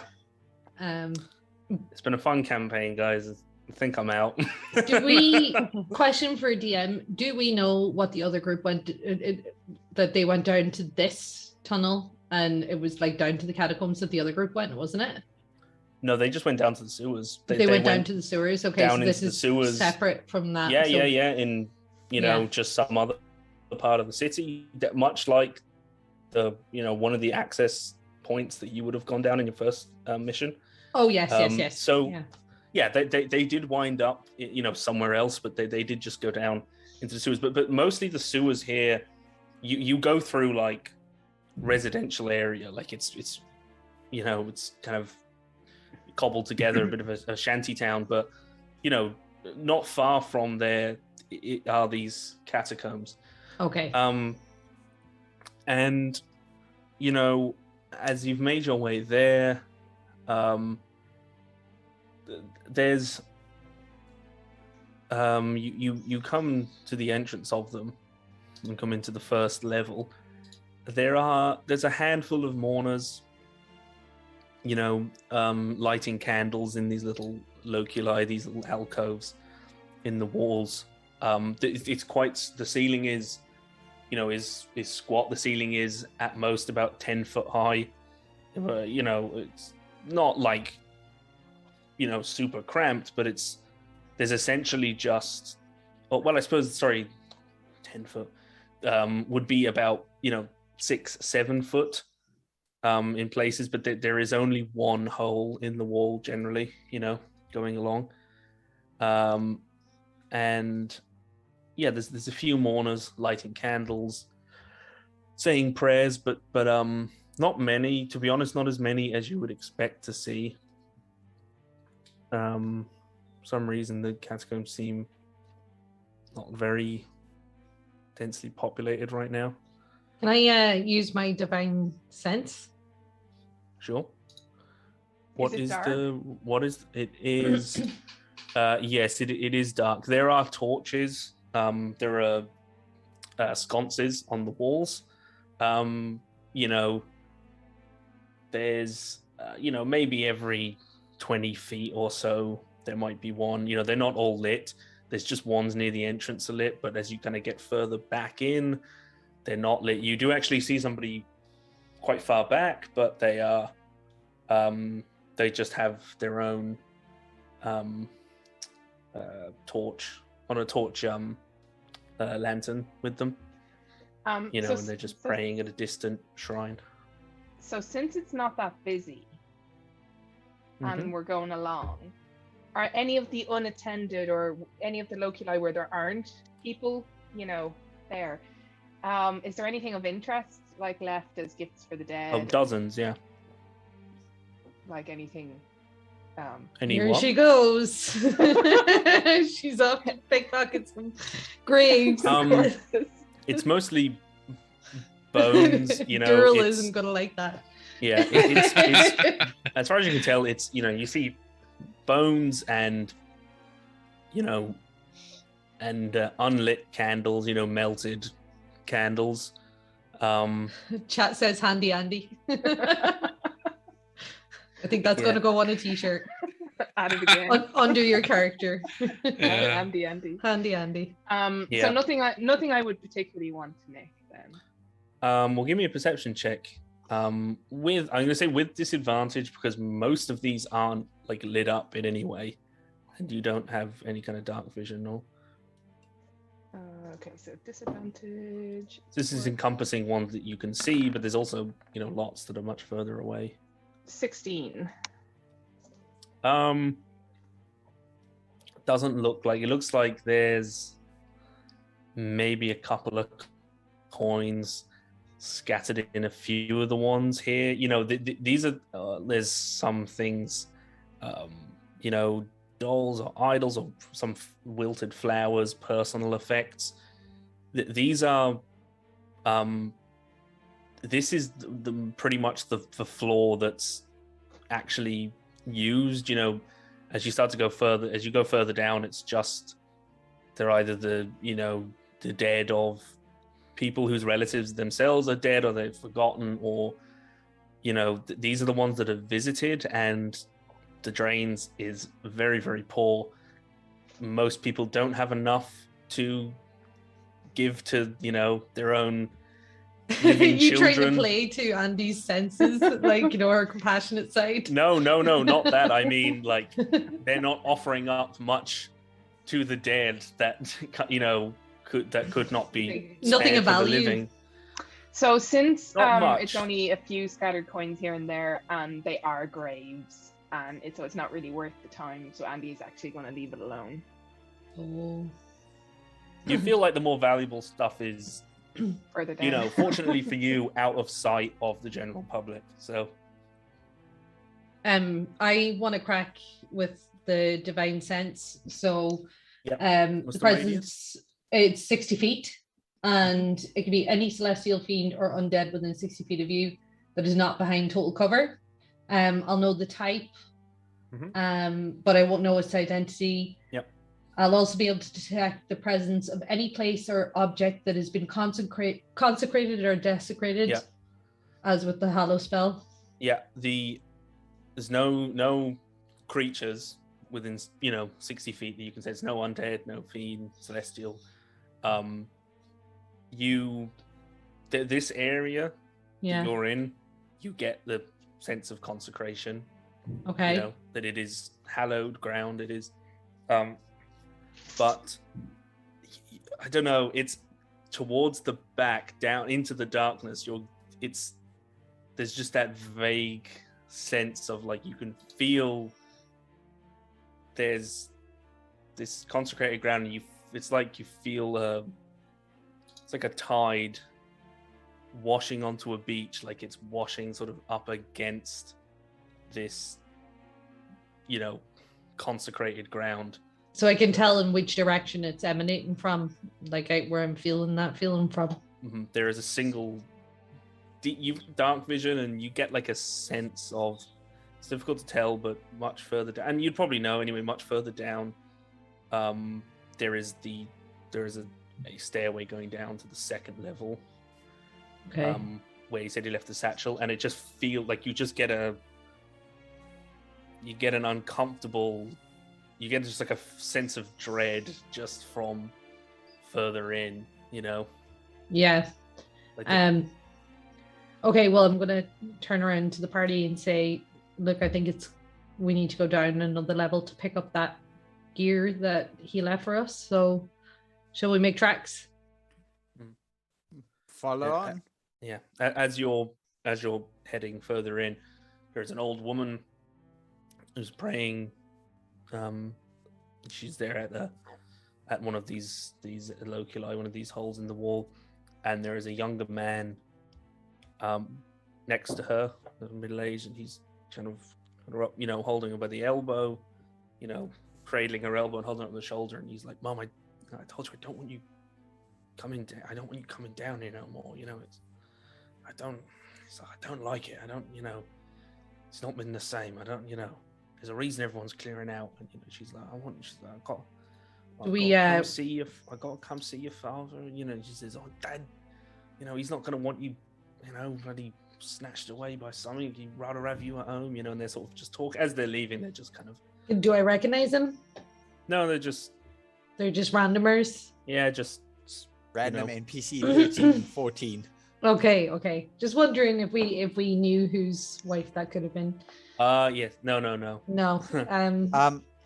As I'm walking, can I start muttering and casting verbal, doing the components for detect magic as a ritual? Mm-hmm. I thought you were going to say cast Furball. I was like, is that not Ember's spell? Cast Furball. Yes, I cast Fireball. What's it? I don't care how big the room is. I cast Fireball. Yeah.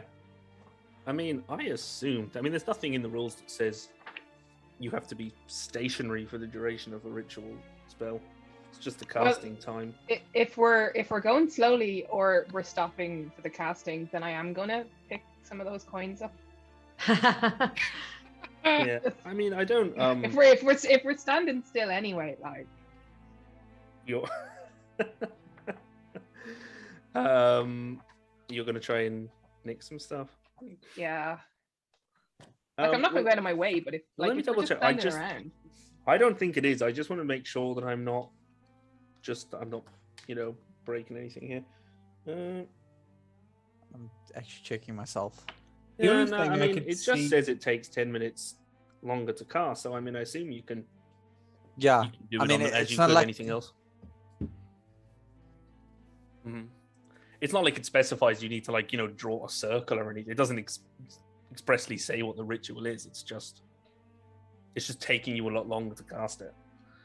So as Pouches is going along, he's very quietly and very far away from Navani doing this. Yeah, he's sort of like it's almost like repeating the detect magic, but like it's kind of just like almost like chanting it, and then every sort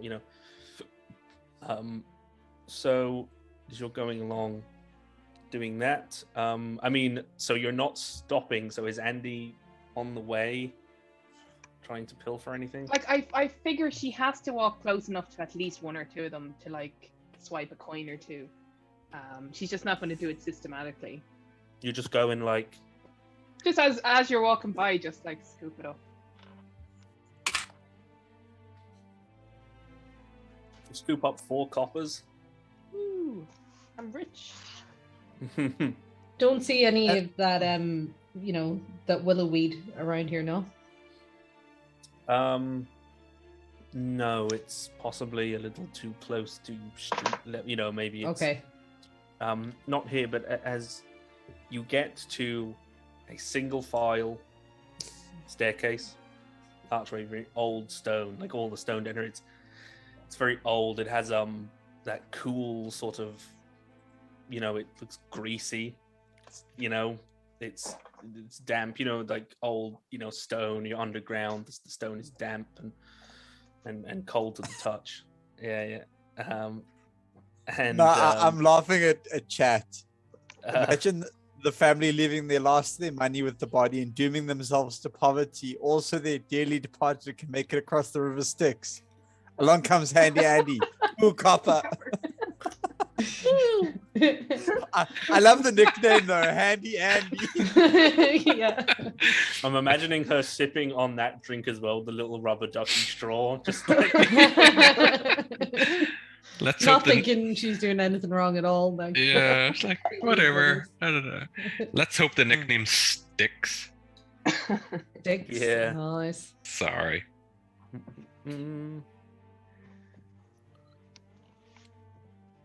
All right, so we going in? Yes. Lead the way. Who's in the lead? I'll say Yeah. I'll go. Yeah, I do think that's a fair point as raised by somebody. That I mean, if you're ritually cast, because you're spending the whole time casting and focusing on the spell, Pouches is probably not going to be particularly aware. Probably Observant. factor his passive in, but it's probably not going to be able to, you know, turn his focus to, say, you know, an investigation or a perception or something. Not without breaking. Yeah, it would essentially be like concentrating, I would imagine. So, it's just, you know, darkness. It's always soon, Navani, if you're heading up the party, I know you have dark vision, but Yes. it will still be, so you can see in the darkness as if it's dim light, which means you can see, but you'll have disadvantage. Whereas obviously if you don't have dark vision, you're just blind in the darkness. But so you would still need a light source to see well, you know, crap. in the darkness. Do I see any torches around? I have a hooded lantern. I'm gonna say cast. you. Oh yeah, you we know, should have we some. do have Aren't you a high elf? Yeah. You can cast light innately as a cantrip. No, I think she took Booming Blade. Yeah, I took Booming Blade. Oh wait, I don't who am have thinking any. That, Oh, who am I thinking Drow that have autumn- dancing lights. Yes. Yeah. Okay. I don't even see my paladin spells though. That, to be honest, I see my like lay on hands and stuff like that, but I don't see anything like alarm or, you know, any of the smite slots. Sorry, I should have renamed them because there's one that's like Navani level 3.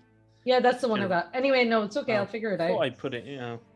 You told me what you gave me. Yeah. Oh, it's in spells. Okay, I see Oh, where yeah. I need to go. Okay, sorry, that was my fault. Oh, that's good. So it's, you know, Oops. obviously unless you put a light source on, it is do I just a see any yawning torches around, like on the walls? There or are anything? I mean, there are some that are lit. There are 2 that are unlit. You know, many of the sconces are empty, but there are 2 that seem to be like, you know, unused torches. So there are 2 unlit torches. There are 3 lit ones. This part of the catacombs is like relatively open. Like there are sections where you can go like 3 abreast, obviously, but then when you get to the stairway, it is a single file staircase. Okay, so I'm gonna take one of the torches off the wall anyway, one of the unlit ones, and I can kind of make my way using, you know, like the dark vision. I turn around and I see who's behind me, just so I know. Shout out to Bill who gave his life for the cloaks, who managed to correct me and said Asimars get Lightbringer that lets them cast light. So that's what I was thinking of. Asimars get the light cantrip. There you go. That's you told. So, okay. So we've got Navani's going up front. I'm going to go behind Navani.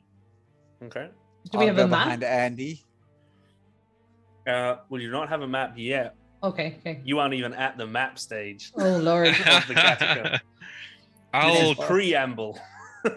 I'll go up front with Navani. Yeah, I'll go with Ben, that. I hope they don't overrun what I've prepared for tonight. 5 hours later, they haven't even reached the first map. It was great. It was suspense. So, sorry, what was it? So, Navani, Andy. Vorden was up front with Navani, then Andy, then me, and then Cool. I'm presuming Durrell's happy at the back since he likes to tend to be there. Yeah, I'll take. So, taking so you go down, probably, a good 20 feet.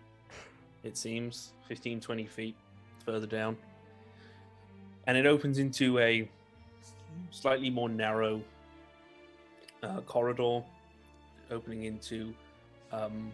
Just to the left of you, there is a like an altar shrine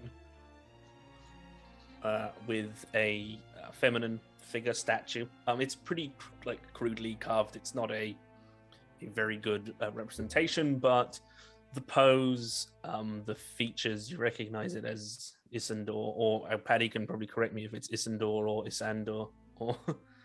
Aizendore, yeah. Aizendore. Dur. Yeah. Dur. Yeah. Yeah. So Aizendore. You dur bastard. Aizendore is there. Can I find the silver eagle buckle? Oh yeah. Well remembered. Perception. Anything that's silver or gold. Yeah. Actually, that's the one bit I wrote down. Altar of Aizendore. Yeah, you don't care what silver buckle. You don't care what's in there. You just want the buckle. Buckle. Yeah. Give me perception. Perception. Yeah. Perception. 12. By the way, is my detect magic up yet? Not yet. Well, it's. Oh no, it's 10 minutes. What's the full? Not yet. Yeah. No. So it's 10 minutes plus casting time. Casting time for detect magic is 1 action. Yeah. So it's 10 minutes, 6 seconds. You're about halfway through because it's really just crossing the catacombs and you went down the stairs. But Andy, you're just glancing. You do see it's just there on the altar with some other things. There is a like a little wicker sort of like just a humanoid shape, like an idol. There are some more coppers. There is a bouquet of flowers, wilted, and some other knickknacks. And then there's the satchel is just sat there. Seems like Mornstar foolishly had faith that nobody would come steal from a grave. the offering on the altar. I'm going to nip forward and I'm going to lift the satchel up and take the buckle and I'm going to pass the satchel over to Navani. You're gonna okay. Give me. I don't even know. Just roll me a d20. A d20. Okay. See, how efficiently can you get this buckle off? By the way, what I was asking 10. is I don't know how long Navani takes to light a torch. Yeah. I suppose I light the torch. Yeah. So you.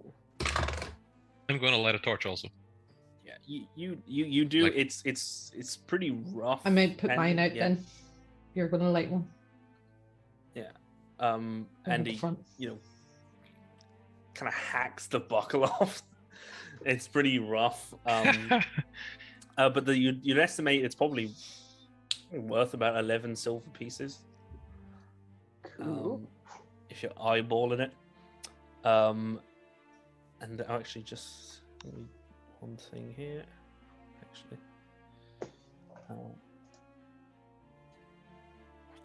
Sorry. Moving things around. Just moved your marching order on the actual map. For future reference. So you managed to kind of rip the buckle off and you've handed the satchel to Navani, is it? Yep. Do I Okay. see her what she's doing with the buckle and like see her take it? Oh yeah. I'm- Oh no. I mean, I'm gonna start this is attaching it, trying to attach it to my belt. Like, All right, I'm Well- gonna start going through the sack and just like seeing Well, what's in there. To be fair, actually, I mean, as Andy's doing this, I mean, it's not like a quick. I mean, depends. It's not- You'd see Andal take a knife, like take a dagger to the satchel and start cutting Like the sawing. because She just gets so excited when she not a sees the quick loot. Like thing. Yeah, yeah. it's like she's just so excited she can't help herself. It's like a childish excitement, probably. I'd imagine. Okay, I want to go through the satchel and see what's there and see Yeah. what we can divvy out to people if there is So, anything. There are inside. There are 3 healers kits. There are. Well, let's try it. There are 3 healers kits. There are 2 flasks of holy water. So I think you actually might have 5 total because I think Navani had 2. I had 2, Ooh. yeah. Really? Borden Yeah. picked up 1, and there's 2 more. Sorry, I thought Navani only had 1. No, I got 2. Hey, it's. I think she got 1 like the first downtime that we had. When we returned the ages ring, I ago. got one as a Ah. gift. That's yeah. right. Yeah. Oh, that's what it was. Yeah, with Yeah. the Hey, warhammer. you can never have too much holy water, No. especially in Mindhelm. Yeah. Yeah, And I so was going to ask actually about like how would I go about consecrating and doing that as a paladin myself? Surely I can bless some water. yeah, I think Just something for think me it to might think about be- is what If I'm you have saying. the It's- ceremony. I think the ceremony spell might let you do it. Is it ceremony or is it a different? You have to You need silver- you need gold powder or silver powder. Yeah, you isn't it, need. or something? powdered silver. Yeah, and it Yeah, you costs can- money. Yeah, so Okay. ceremony. Yeah, 25 gold's worth of powdered silver, which is consumed. You can touch a vial of water and it becomes holy water. So it's basically the cost of. I see. I feel like it should be less than the cost of holy water. It's the same, Yeah, which it's is the same. a bummer. Yeah. Yeah, it should be. I feel like it should be like, making a potion with a herbalism kit that it's like half the cost of. Yeah, it'd make more sense. I know it wouldn't takes a lot more. I guess it only takes an action to do it. I guess so. But I think because holy water is used in some pretty well, I don't know if they're powerful spells, but they can be. It depends on. Yeah, and sometimes it's scenario. like a sprinkle. Anyway, so. Oh shit! I meant to. Let me make a note of. Let me take a note of one thing actually, just before I forget. Yeah. So 2 flasks. So should we spread out the healers kits anyway? So 2 seconds. There is May- more. Sorry. May I please have a vial of holy water? A Go for it. flask? So Yeah. just so I have 2, then thanks. and then who else wants one? how many coppers are on the altar?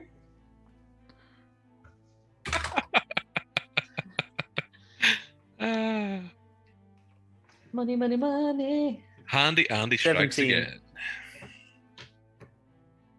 17. 17. Awesome. There's also so total we have. Can I see this, or has she done this deftly? Like she's hidden it in somewhere. It's up to Presumably Andy. you're all busy with the satchel and like the holy water and Hey, stuff. are you trying to hide what you're doing, or are you just snagging stuff? I'm basically just snagging stuff. 'Cause I'm standing there. I've probably finished at like attaching the buckle somehow onto my belt. So I'm just, chilling and spending the time, Chilling like a villain.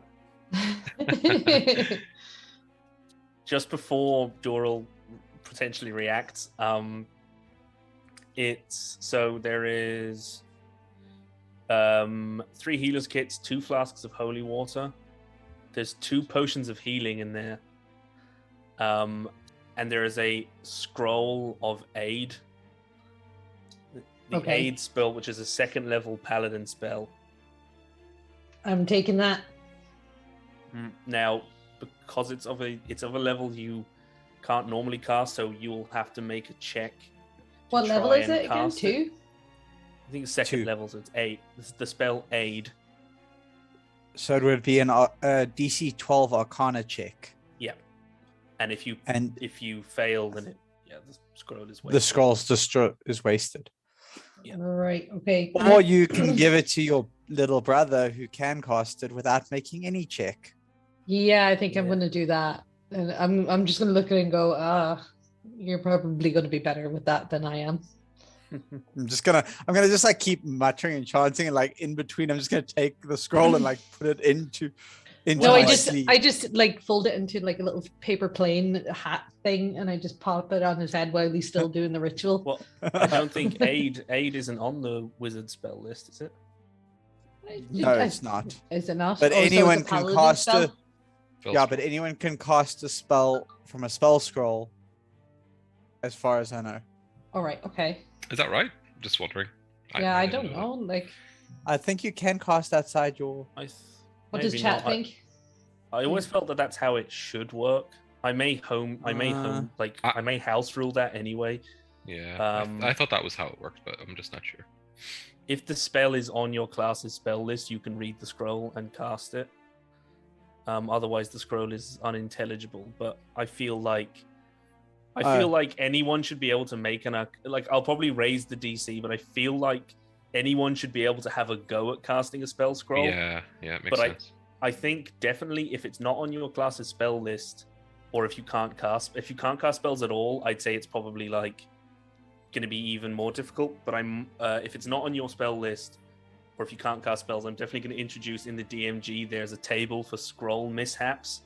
That sometimes if you like try to cast a spell scroll that and sounds it like fails, fun. I'd be up for that. I feel like, because to be honest, I personally like the idea of throwing spell scrolls in as loot, and then it's like, especially some, it's like, oh well, it's only a bard spell and there's no bards in the party. I feel like you should be able to just try and like cast. It reminds me of like in in Final Fantasy games. It was like, especially in some of the older ones, there would just be like one-use consumable items that would just like cast a spell. It was like, and you got to the end of the game and you still had all of them. Yeah. I forget. There's like, is it Arctic? I think it was like Arctic Wind, and it will like, it's like you cast Blizzara. Or the elixir or something, because it's exactly. Yeah, so I'm gonna say anyone can attempt to. If it's on your class's spell list, it's just the standard rules. And then what I would probably do is like maybe, another. I don't know. Maybe I think I'll add another couple points to the DC if it's not on your list. Well, since you don't have it for now, we can say that Redcon Navani still keeps the scroll. No. I think you should keep it.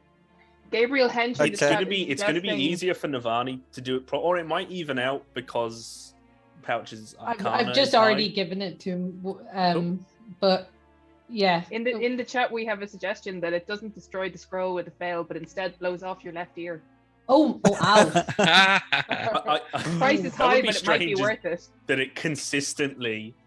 It's not a random thing. It always blows off your left ear. That's the cost of somehow. That's the cost of. What if you have no left ear left because this is the second time you've done it? Some in the law of equivalent exchange, for some reason, a spell scroll is always equal to a left ear. It blows off your left big toe. Oh Lord! After your ear. I like the idea of having the scroll mishap table, and I like the idea of maybe like chat rolling for it. Maybe we'll see. Yeah. That could be cool. Chat says then after you've lost your left ear, then you're all good. Then you're all good. Okay. Then you can never be affected again. I love it. Yeah. Yeah. Unless you're a troll and your ear grows back. Playable troll race would be interesting. I am going to take a potion of healing, if that's okay with everyone. Yeah. There's a potion of healing? There's two, so I'm gonna take one. I'm gonna take one, unless Dural, do you want it? I think it'd be better for me to have it than you, just because if you go out, we're all fucked. Oh, so give it to someone else, the healer, administer it. But other than the healer, so they can get the healer back up, you can get everyone else. I wouldn't say I'm much of a healer now, to be honest with you. But here. You're the only healer you're a paladin, aren't you? You've got lay on hands. Yeah, I got lay on hands, but a very small pool. Just put 1 HP into one person and do it as many times as that's possible. I have to stop being selfish and thinking about. That's myself. A lot of revivals. I suppose all you need is 1 hit point, magical CPR. Exactly. Yeah. But I'll you should have that one then. And then should we just distribute the healers kits? So Also, does anybody want to use the variant for mixing potions that if you're already under the effects of one potion, if you try to drink another one, something happens as they mix together in your system. Could be good, could be bad. One of which is it creates a magical explosion centered inside you. That sounds messy. Is one of them your left ear goes back? Yeah. There's a vicious subclass cycle. for this for the Blood Hunter. It's really good. Oh yeah. It's all about potions and mixing them and stuff. Yeah, Having definitely. permanent potions on yourself. Yeah, the Order of the... Is it the Mutant? No, is that the Mutant? Order of the Mutant subclass? That's like all the extra... Yeah. I'm in a... as a player in a Strahd game, and I'm playing a Blood Hunter who's like one of those reborn from Ravenloft. So I made him... He's essentially just Frankenstein, you know, and... but I was like, oh, he's like dead and he smells of formaldehyde. He's not going to have blood. So I've given him mercury in place of blood that he uses. So he's a ghost slayer. He's like hunting other undead. Anyway. So... where were we? So yeah, that's everything that's in the satchel. Yeah, so 2 potions of healing, 2 flasks of holy water, 3 healers kit, and a scroll of aid. Sorry. There's a note inside as well. read the note. So the note, like the gist of the note being telling you to watch out, or to watch for, or to keep an eye out for large, it's like chandelier-like braziers. Oh no! So Following me. What? Because on our Friday night game on Twitch, how many chandeliers you got hit with a chandelier and 2 like sconces And 2 braziers as well. Like, Headphones have gone. Yeah, can you hear us? Testing. Oh. Ben. Second, my headphones have decided to turn themselves off, so I missed all that. Hang on, I'm just getting them back online. Guys, quick, while Ben's away, let's plot and scheme about how we're going to mess up this whole thing. Are these chandeliers just like you'll bang your head on them, or are they like the chandelier Pokemon that'll like it'll fly after you? And It's a mimic. It's a mimic. Nice. Oh yeah, Chandelure. Yeah, sorry about that. So, so these large chandelier-like altars with a brazier of pure white stones on top. So like, is what it says. So told you to light the stones, and then light one of the pools of oil that ring the altar, and pray. And it says, with luck, you will be blessed. Not, you will be blessed with luck. It's saying, with luck, you might be blessed. So, saying somewhere down in the catacombs, there may be these chandelier sort of looking altars, white stones and a brazier on top. Light the stones, then light one of the lamps, and pray. We might get lucky. Yeah. Okay. Your call might be answered. Okay. Shall we go? Yeah, let's go. But only if you haven't stolen any of the money and offerings from the dead. I'm not. We haven't done that, really. No, Why not at would all. somebody do that? Who would do a thing like that? It's an awful thing to do.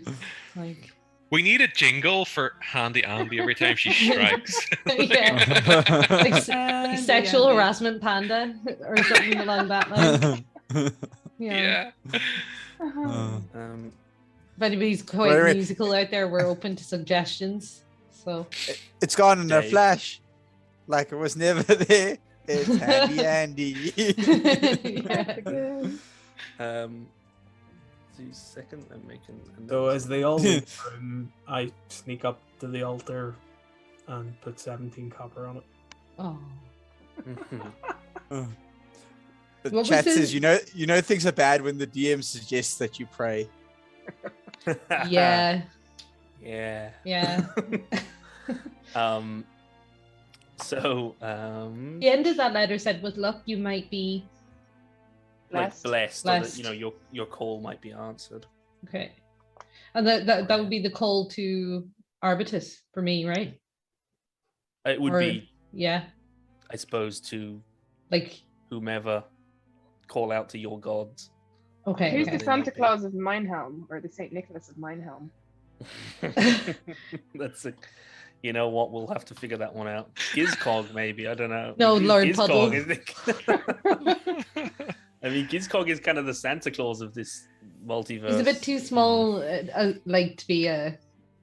Well, he's got a single Santa. pig instead of 8 reindeer, but he does. I think you'd make an around amazing elf. Well, Yeah. I don't think you'd be Yeah. quite Santa Claus material. Yeah. Yeah. A hog. He's more Hogfather style. Exactly. Maybe Yeah. he is Santa Claus, only he's in disguise, and the real Santa Claus is like a distraction, and he's like a little elf running around, but he's the mastermind behind it all. Yeah, he is. That's what the vibes I get off of too. So- But cool. As you've been down here on this second level for a little while, there's a subtle sense of unease. Your hair is kind of standing on end. There's a cold sensation on your skin and the unshakable feeling that you're being watched. There's just this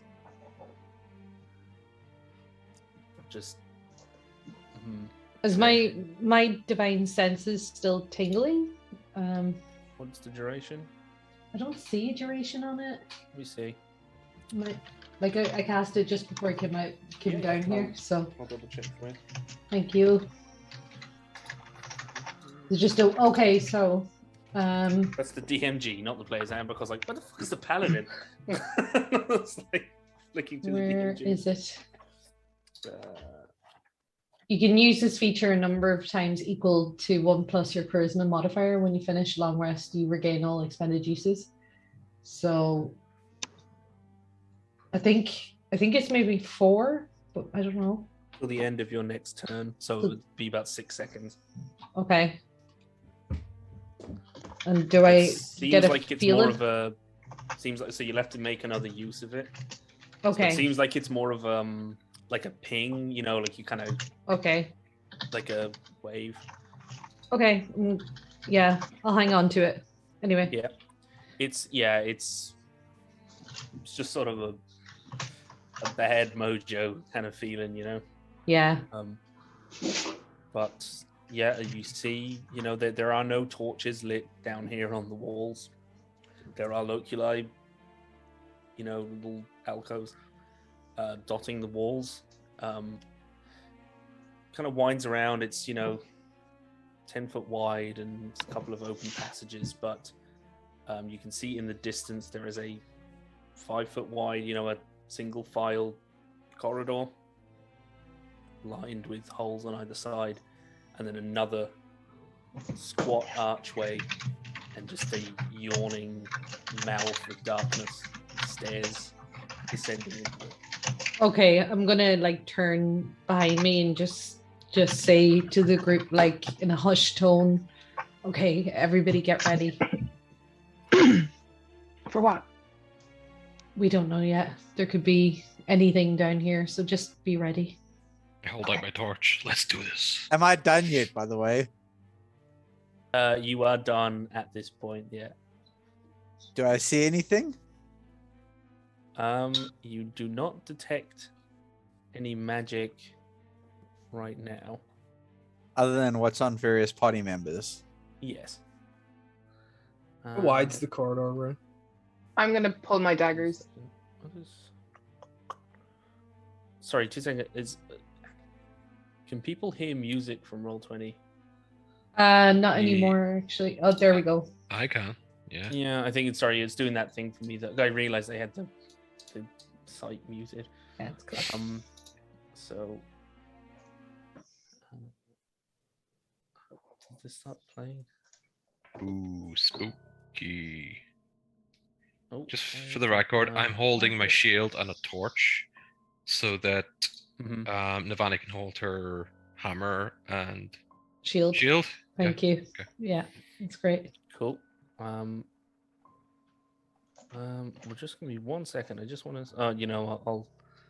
I'll trust that is. I'm pretty sure that is the track that I wanted, but I can't hear it. So It's got to make a spooky, eerie. Very plinky Yeah. plonky and quiet. it's ambience creepy as opposed to ambience dark suspense, which I always forget. I named them and then I always forget, which is weird. So yeah, each of you, you descend down into the darkness, and you emerge here. Map.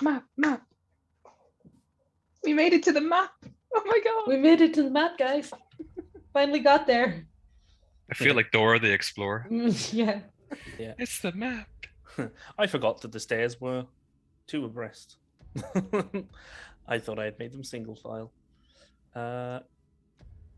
Yeah, but this is so you can actually rearrange yourselves if you want to be side by side. Those alcoves are the loculi, are they? They are, yeah.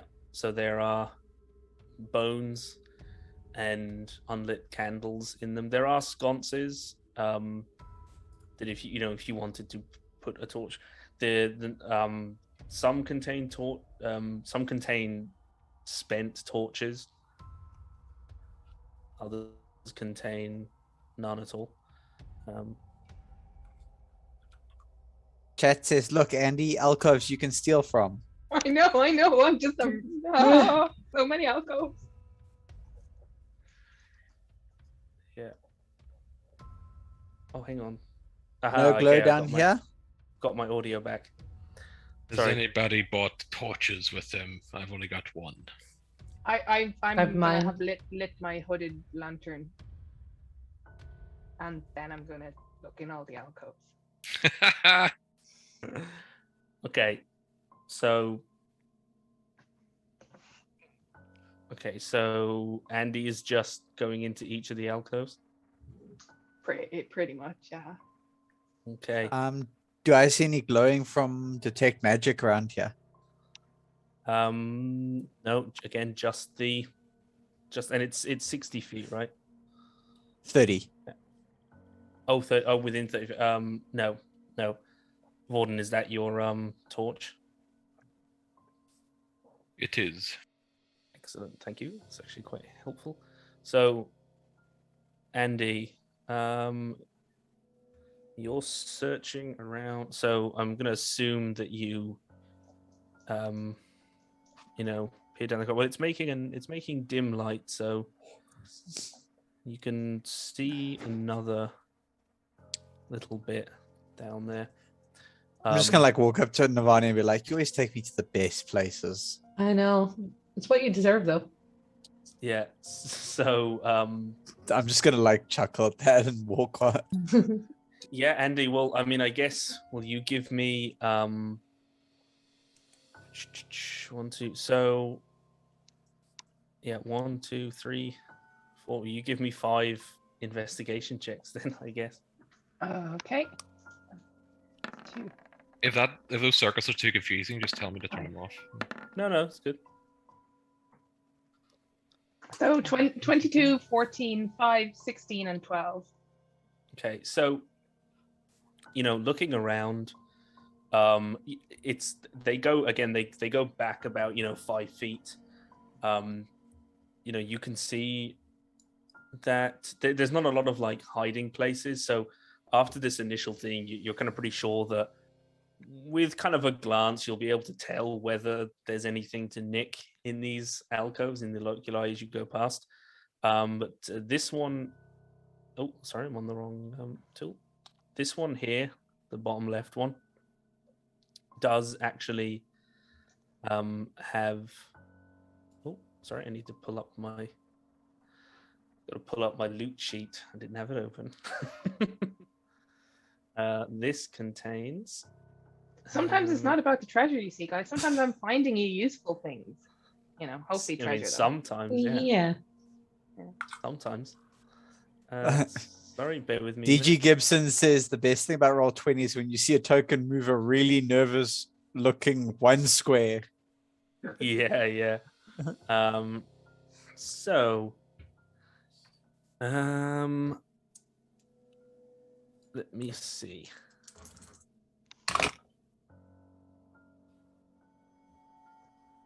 Okay, you find. Oh, I'm sorry. I need to do that again. 3. Okay, you find 2 gold pieces. You find 4 silver pieces and 13 copper pieces.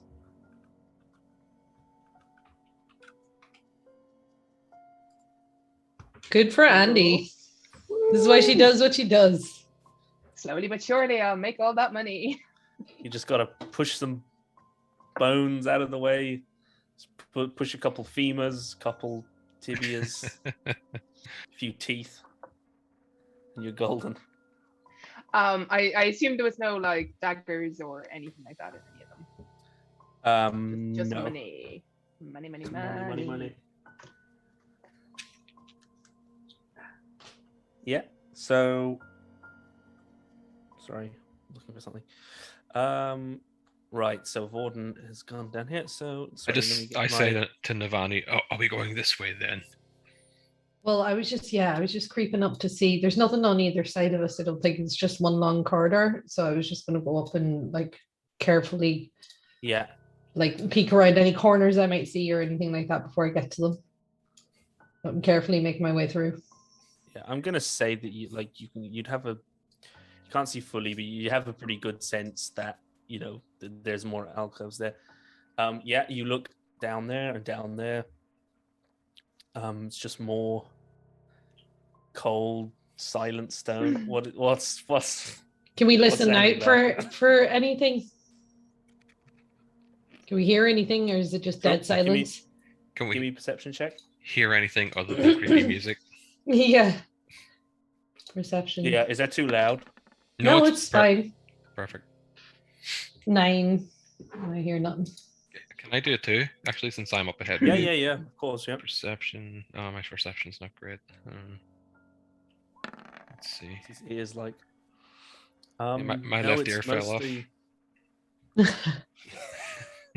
My right one fell off. I told you not to pick up that scroll. So, it's eerie to be somewhere where there is so little sound. You're used to, there's usually, some ambient noise from far away or even birds or rodents or insects, but it is just the silence of ancient stone beneath the earth. It is the quiet of the grave, just everywhere. Is Pouches doing something, or is Pouches kind of just following along? Because if Pouches is following along, Andy should definitely be behind Pouches because she's been doing her little zigzagging into I think Pouches is just kind of beep, beep, beep, beep, beep, beep, beep, beep, kind of going along. It's 2 gold pieces, 4 Pouches silver is just- pieces, and 13 copper pieces back in.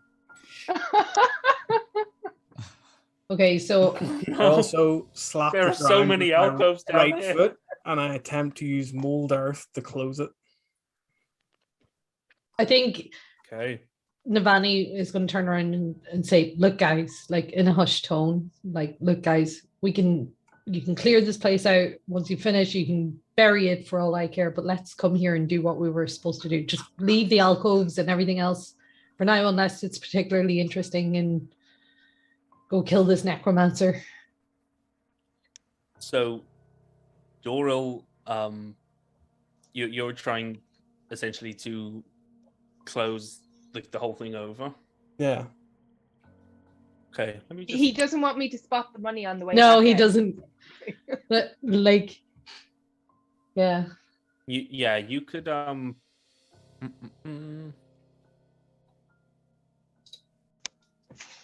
Yeah, I feel, you could effectively conceal it with mold earth. So Okay. sort of tentatively, Doral, testing as he has been over the last few days, you sort of like reach out your hand, your right hand, and some of the settled dust and dirt that's gathered sort of like falls up into like a blanket, and it sort of shrouds or were you were trying to cover over the thing entirely? I can't really do that. So yeah, the first option, just try and sort of cover it in dust. And Yeah, dirt. yeah. So you keep it open to like you can still see the remains and whatever, but it's kind of just the stone and the earth sort of They're forms shiny. around it, protective sort of shroud around the shinies. Again, protects its sparklier cousins. So, yeah. And then right here, I want to put 5 feet of difficult terrain and move to here. Right. This square. This square. Okay, let me just.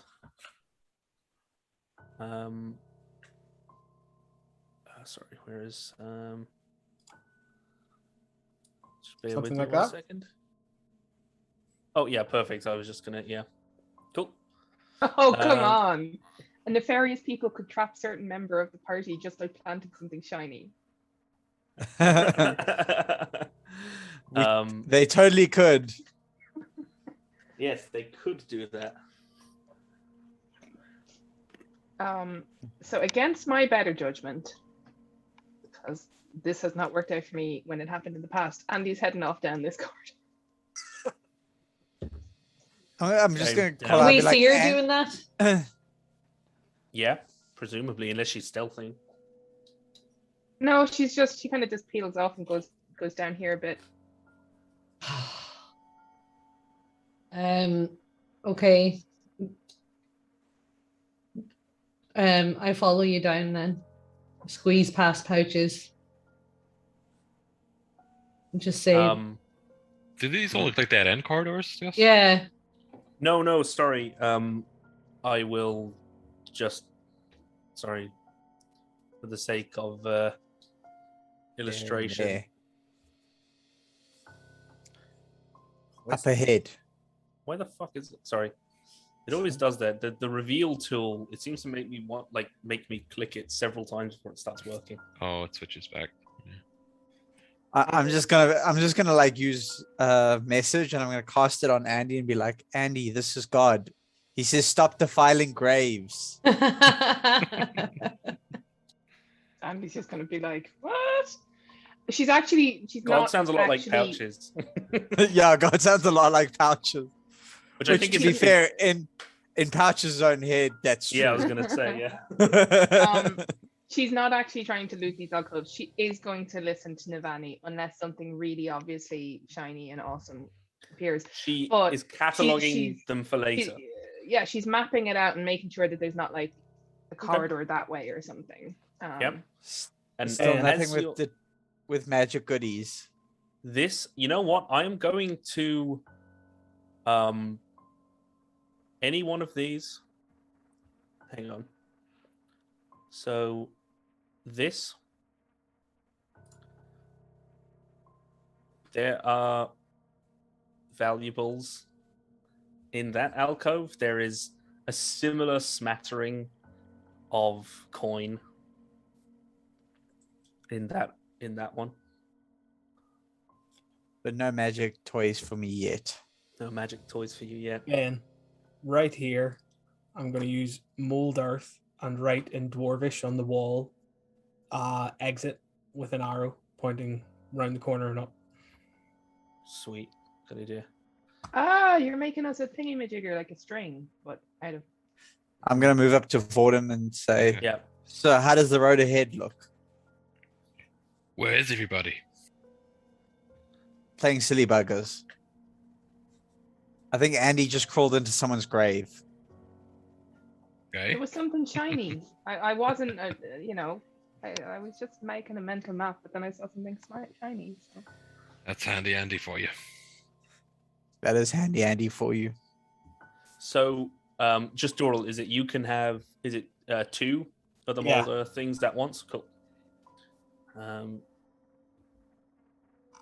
So Yeah. which way, big sis? Shall we go Gordon, you're south or north? south. Let's go south. Andy, you're getting far away from the party there. Yeah. Did I find something in What this does this outfit? corridor look like further down? I So, feel like Warden wouldn't have skipped here. so Vorden, where were you before? Were you There. here? Yeah, I went all the way down there, but I would have looked like Fordham would have checked each Yeah, way as he went down. So would you just go back? Put it back to here. where- Yeah. So I'm gonna say, like, as you get to this intersection, it's not fucking pointing. That's why. Sorry. As you There. get to here, make a perception check with disadvantage. Why me? With disadvantage. Sorry. This isn't going to go very well, guys. I'm sorry. I apologize in advance. Is Warden's torch still up? Yeah. So it's the 20 foot of bright and the 20 foot of dim. Okay. No, I was just asking because otherwise I would have given him a new one. Yeah, it's actually, how long is it? Is it an hour or is it much less than that it burns? I think it's an hour. I think it's an hour, yeah. Okay. Sorry. Did that a 10 a 10. Yeah, you see something moving here. Like, it looks sort of vaguely humanoid. Here? You're not Where- pinging for us. Where again? Here? Is it not pinging? Oh yeah, the purple. Is that no? That's me the pinging. brown. Yeah, Yeah. we're not seeing your pings. Yeah, we need the bright one to ping. Pouches, Okay. stop! There we go. Stop fucking pinging! You're confusing me. No, sorry guys. I thought that it was because I could still see it, but I was on the GM layer. That would probably be why. Yeah. I Yeah, wonder yeah, why yeah. he was on the GM layer. Yeah. So, in and around Okay. here, you My can immersion. I put my hand up and say, I think this, I don't know, something in the shadows up ahead. See, yeah. How shall we proceed, Navani? Navani's going to turn to Dural and say, "You better get the girl." Wait, what? She's not. No, she's. We noticed she isn't there, right? Fuck's sake. Right. Where's Vorden gone? You've just completely disappeared off the map. It's Sorry, it wasn't. Oh, there it is. Yeah. Gone blind all of a sudden. Yeah. Oh, yeah. Yeah. It was not Okay, doing so we fine. wait for Andy to come back, and we all go On in you this absolute berg. one. Andy's just gonna like shoot up from where she was crouched over and be like, "What? Slippery fingered bloody cave slinker. Get moving. What? Okay, fine. Did I find anything while I was in there? You would have seen. There Swear was to God, if I get it. 2 gold, 7 silver, Wow. and 10 copper pieces. Each one gets me closer to 10,000 gold pieces. Every little helps. So Andy is going to like somewhat sullenly squeeze past. Oh, I've lost my toe. Oh, there it is. Kind of sullenly and somewhat sheepishly past Dural and join the. Shall we? I look at, Vaughn looks over his shoulder and says, "Shall we proceed to the thing that's moving in the shadow, or shall we turn right or left?" Sorry. Let's stage go right. kill the thing that's moving in the shadow. So The it doesn't shadow sneak up first. behind and eat us later. Okay, so Vorden is going to very kind of just gradually move towards this thing to see what it is eventually. So, as you get to there, you can see the bright light. This motherfucker. of this other fucker. Well, I don't know why it does this. Reveal. I don't know why it keeps it always. Oh god, I have to click it like a million times. Sorry, guys.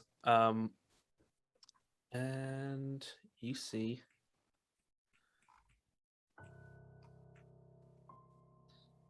something begins with a Z.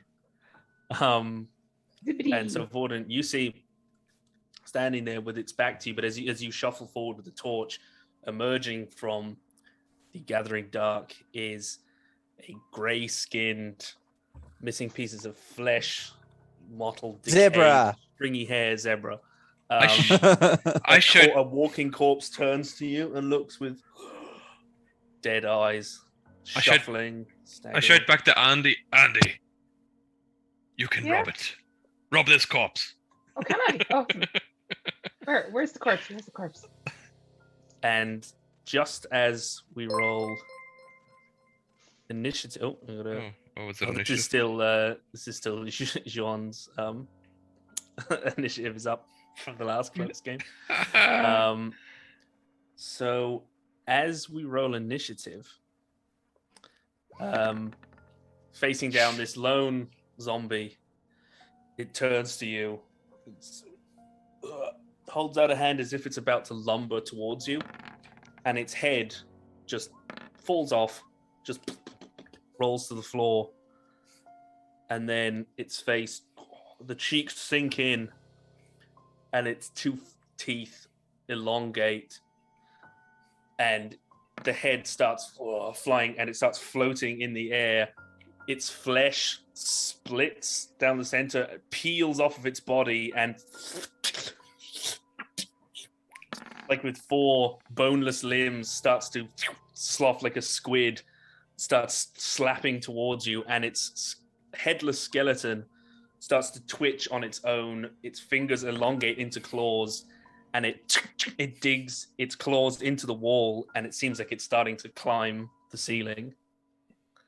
So this zombie has split into... Fuck! That's a big bag of nope. Where is the goddamn... Oh, I'm on the wrong thing. That's why. Every goddamn time. So we have...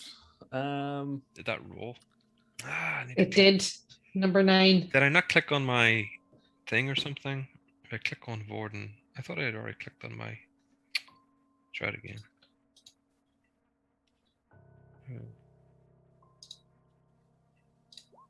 Oh, there we go. Oh, even better. 6. Oh, that's so much better.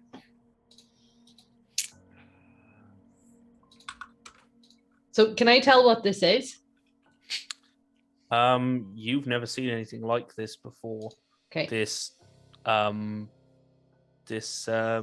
zombie just split into British home 3... stores. Yeah, just split into 3 component parts. Sorry, guys. Give me 1 second. This is... So there is a floating, gnashing head. There is a sort of a flopping squid made out of meat. And then there is a clawed skeleton. And... Sorry.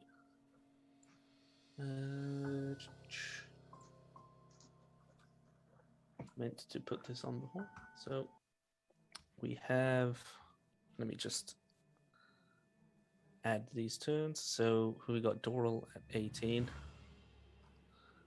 A nice initiative roll there. Oh, nice. Doral. Big old +0. Yes. Yes. And you're right in the back too. Nice.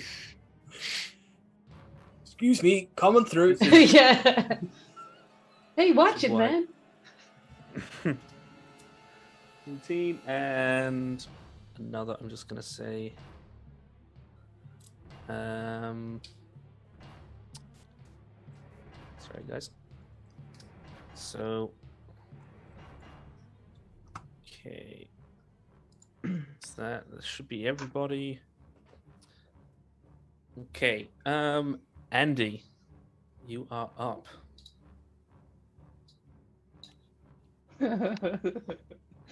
Andy wants to run away. Far away. Hold action. She's going to ready her bow.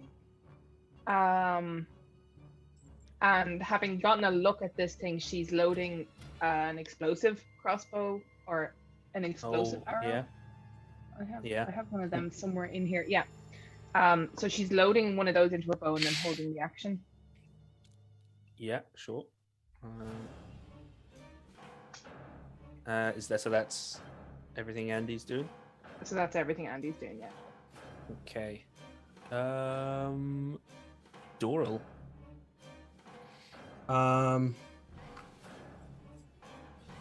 Goodness me. Excuse me, folks, but if you said lift up your skirts and I use a grip point to activate stick and move and get the dash action as a bonus action. Nice. 5, 10, 15, 20, 25, 30. Yeah, I can't really move after I reach there because then I'm taking opportunity attacks. No, I can move to that square. Let's move to that square. And upon entering the place, I just... What in the name of Morden's beard is that rat-eating piece of stinking troll barf? Ugh! And I swing at the thing. What are you swinging at the head? Unarmed strike at, let's see, whatever this bee is. The boneless, the boneless bucket. The boneless bucket? Mm-hmm. Is that from a well-known chicken place? Yeah. Well, that's a nice hit. Nice. 7 damage. Bludgeoning. Okay. It makes a difference. Every little helps, man. So what is it? 7? 7. Okay. Let me just. So, as you kind of run up and you take a swing and you slam your fist into this, but it's just like it's like hitting a side of pork. There's no bone. You feel the flesh sort of absorb the blow, and it just doesn't impact like you expect it to. You know how hard you threw that punch, and it just feels like it didn't quite feel all of it. It's like hitting this squishy, like, fucking flesh. Reminds me of that one time I fought a heavyweight and hit him right in the stomach. Mm-hmm. Yeah. That's my turn. That's bonus action, movement, and action. Okay. Oh, sorry. Oh, god damn it. Sorry, guys. I did something stupid there.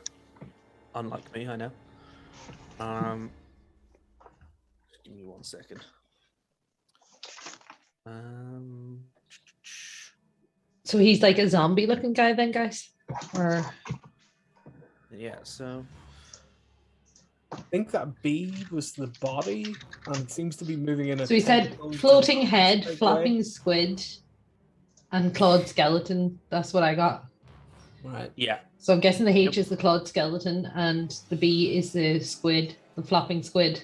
No, the B. Yeah. So it's like body. You could just say body, head, and skeleton. Oh shit! Maybe. Right. Okay. So there's the okay. head. There's the boneless thing. I see. Okay, and that then makes the sense. skeleton. Head, body, skeleton. Shoulders, knees, and toes. Yeah. They're on a different part of the map. Okay. Cool. So wristwatch is connected to the white thing. Uh-oh. Sorry, Navani. Sorry about that. Okay. Well, I'm going to rush in, and I've got my shield on and my warhammer one-handed. I'm going to go for the... I'm going to try and go for over here if I can. So I don't know if that gives me an attack of opportunity with the body. Yeah, if you're moving moving past it. So I'm assuming you're still. Yeah, I doing would it. have occupied that square there, but I'm going to move around as much as I can. It's gonna. I mean, it's an 11. It's gonna miss. Yeah. So Okay. as you rush past it, kind of, you see it lurching, and it sort of like flicks out with this meat tentacle, and you just like Wow. you put up the shield, but actually you feel it like kind of stick to the shield for a split second but as you sort of pull away as you're leaving, and you like glance down briefly, and it's left like there's a sort of a pink stain, but it's also left like fascia, like silver skin, like on meat, like on the shield, and and you see one or two veins on it, almost like stray hair, like if sounds delightful. So yes, you've rushed up to the head here, right? Yeah. And I'm going to attack the head with my warhammer, one-handed. Oh, sorry, hang on. Are you moving to here? You're not moving to here anymore, no? That's where I've stopped there, where you can see me on the map. That's where I've moved to. I was over here. Yeah, I don't know why it was showing you as here on my No, map. I was adjacent to the H. Weird. Yeah, because I did see you there first, and then for some reason you were back there. I don't know, weird. So, yeah, you're swinging at the head? I'm swinging at the head. I want to make this hit the head on the head. I want to make this divine smite if it does hit. So yeah, go for it. Oh yes! Jesus Christ! Nice. So it's smite time. Smite time. 10 and then double smite dice. Okay, so 10 and then double smite dice. Well, you've only got first level, right? So it'll be 3d8 double, so it'll be 6d8 on the smite. I think. Well, I have divine smite, right? Starting at second level. It's 2d8 radiant damage.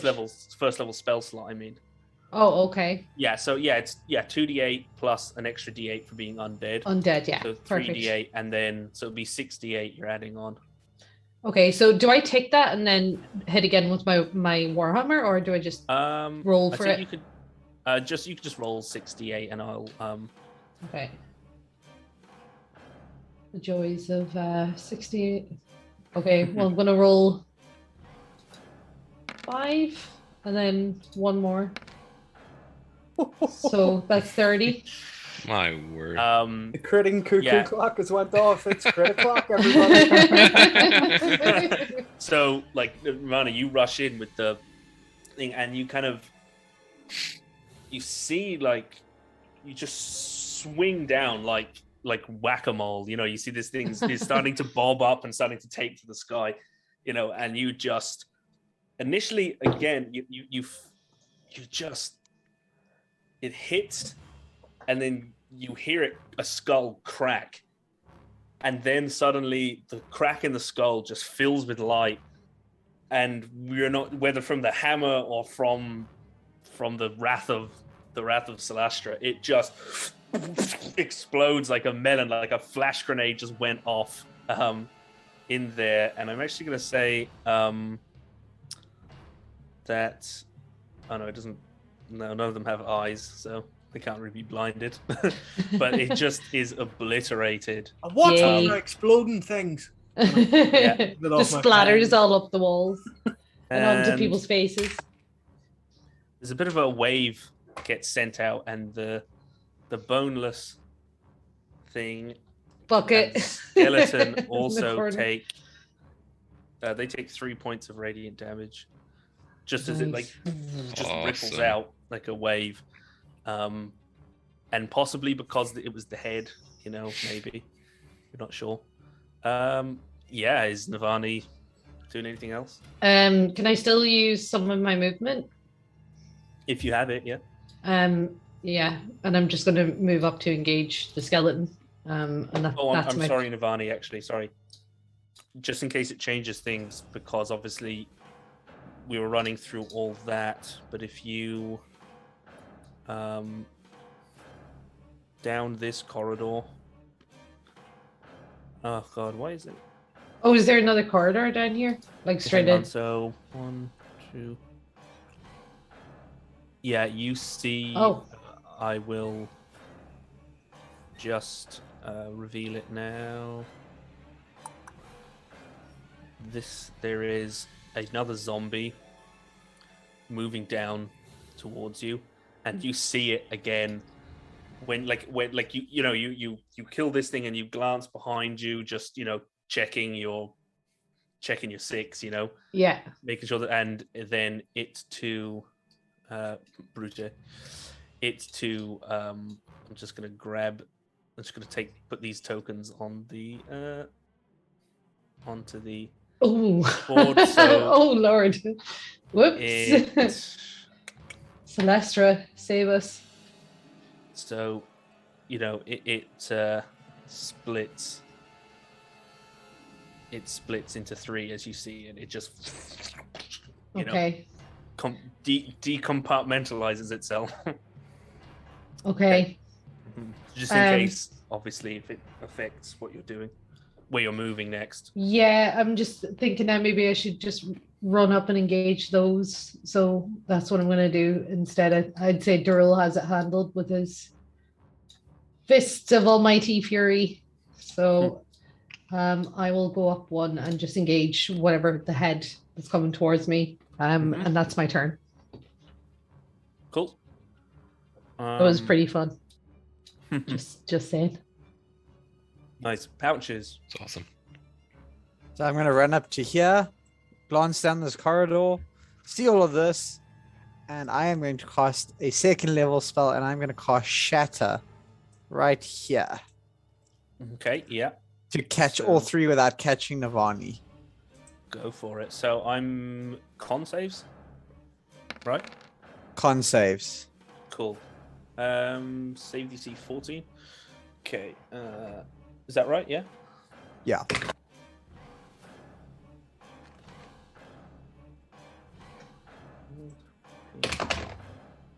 That is 3 fails. 20 points of thunder damage each. Nice. So let me just see. Ouch. Clutch. Okay. So Pouches, Nirvana, you see, because you hear something, shuffle up behind you, and you think it's like the skeleton for a second, and then you turn back and you see it's Pouches. You see the brown cloak, and you see his face, and he's like pointing like over your right shoulder, and he's like cover your ears, and then he like ducks back behind, and then just from down the corridor where once there was eerie silence, apart from the sounds of battle, it's like the sound that came off of Vorden's sword or your booming blade, but just 10 times louder. There was just a enormous boom, even from back here.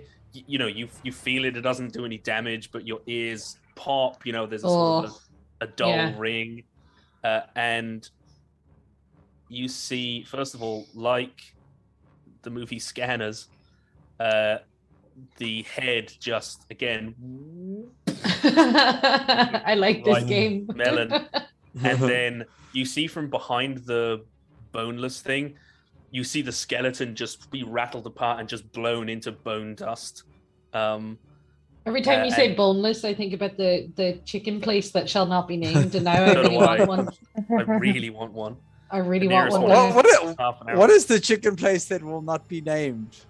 It has a certain kernel attached to it, but yeah. Other chicken shops are available for. Yeah. Yeah. If I like it. Hillbillies in Cork would like to promote us. Yes. I've been hearing very good things about Hillbillies in Cork. It's actually it's superior to the chicken shop that shall not be named. I know. I've been to normal Hillbillies before, but I hear the one in Cork is supposed to be superb. I saw a video of it the other day, so that sounds like a day trip just to go down there and have a look. Not called Chick-fil-A that. I don't know. Who's down in Cork? Is it Well, Rhino? Deranged Rhino? Yeah, he's in West Cork, I think, though. Oh, is he? Ryan, is he? Yeah. Yeah. We should all head down to the chicken joint, and we'll say we're going to visit him, but it's actually for the chicken.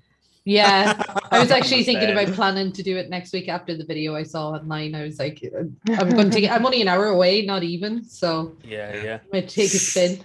Sorry, Yeah. Ryan. He's in the chat. And and also that you can come with see me. like, yeah, you see from the noise like skin, like the putrid skin on the boneless wonder, like gets shredded, almost like, you know, paint being stripped off, and, you know, it rattles, and it seems shredded. It's still standing, or what counts for standing with it, you know. It's like it's kind Hobbling. of holding itself up on the walls.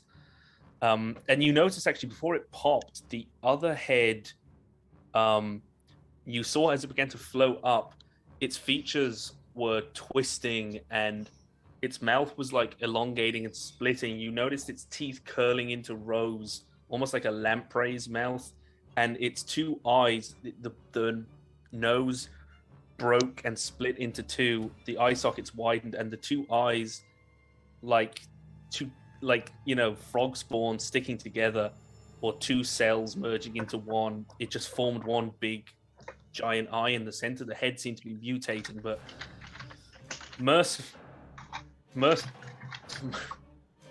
mercifully, Pouches popped it like a grape before it did whatever it was about to do. Cool. That's the end of mine. Okay. And now it is the skeleton next to Doral.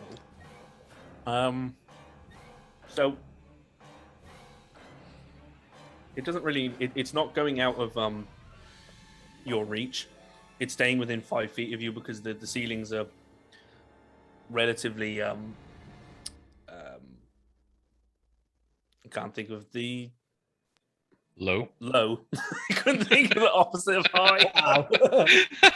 Fuck. Okay, apparently my This head is what happens when you have chicken on the brain. Yeah.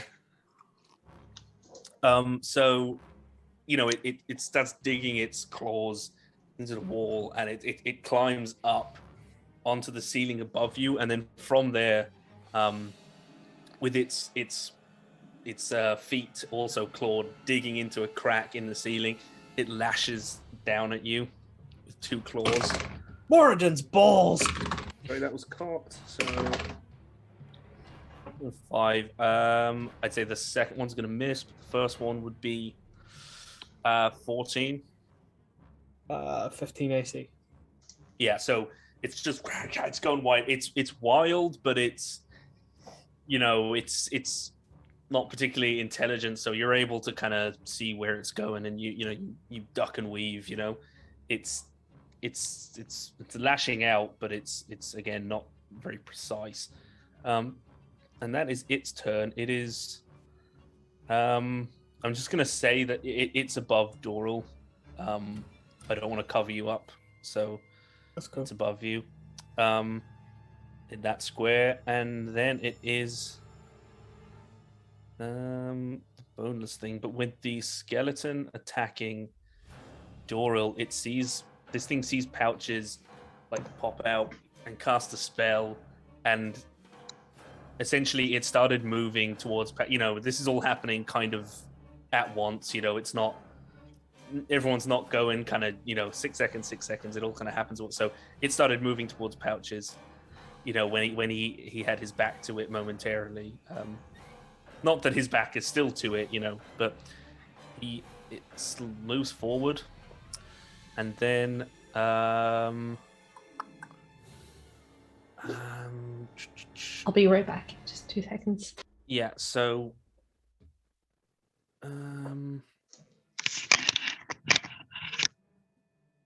don't know.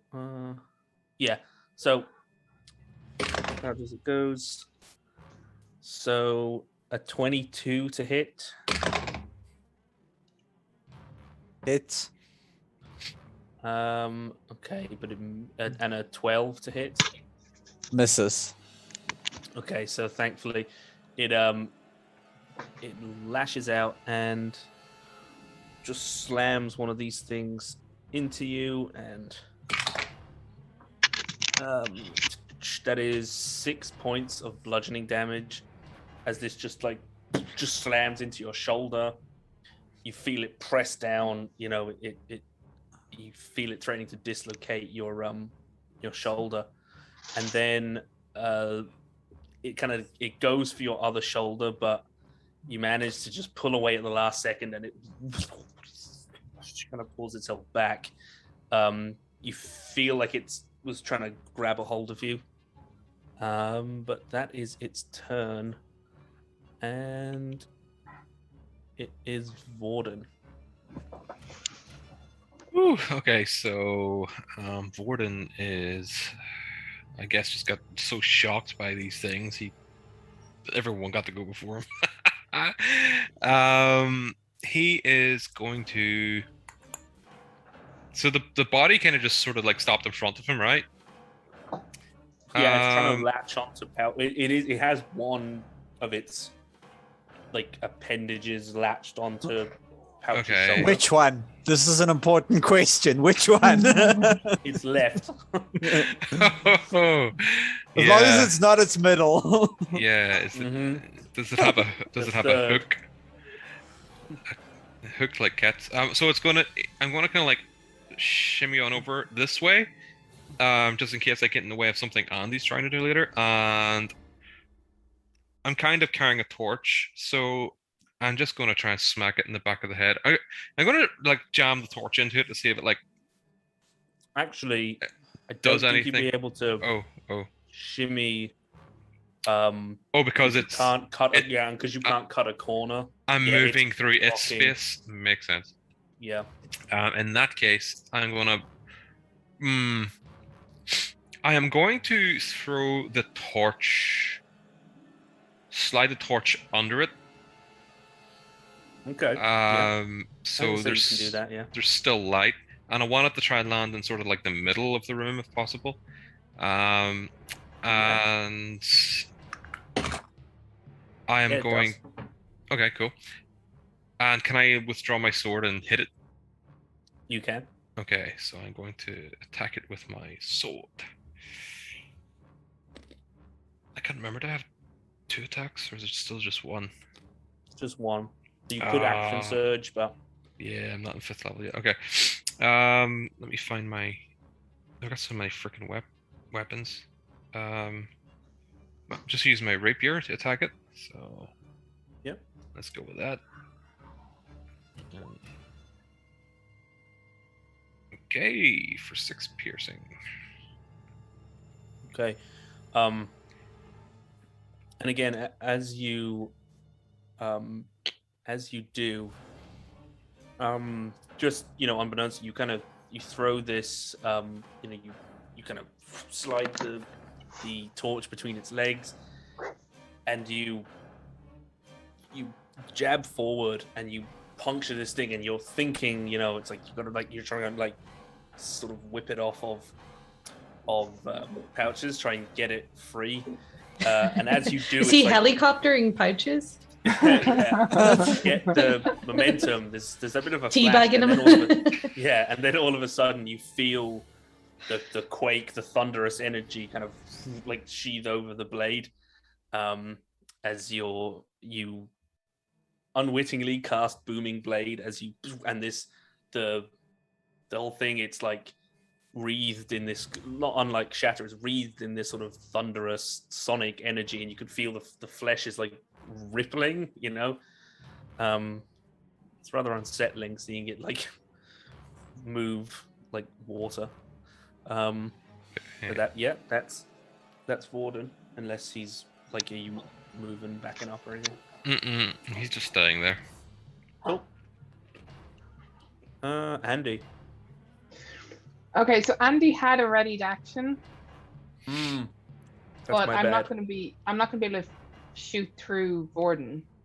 You can. The bonus thing will just have +2 to its AC. Okay, so she's going to shoot use my readied action before my turn, essentially. To shoot that arrow at Bone Dude. Where is it? Anti-bone dude. That.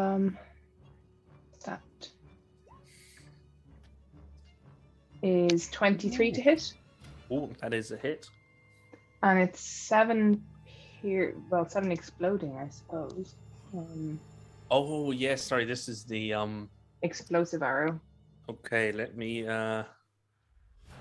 Sorry to Pouches and Borden, who are possibly going to be affected by Andy's somewhat panic at the start. Okay. So that, I mean, it's a hit. So roll me 3d6. Okay.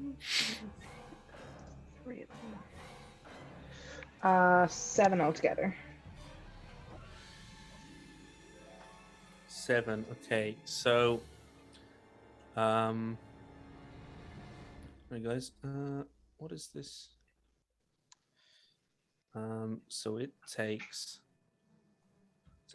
7 fire damage as this arrow just detonates. And Vorden, Pouches, and Doral, will you give me dex saving throws?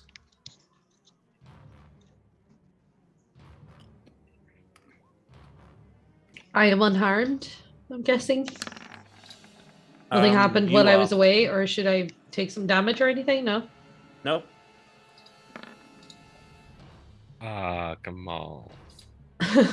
Why you gotta fuck me, Gil? What, seriously? I have higher dexterity than those guys, and they still beat me on my rule. I just did really well all day. But it is 1, 2, 3.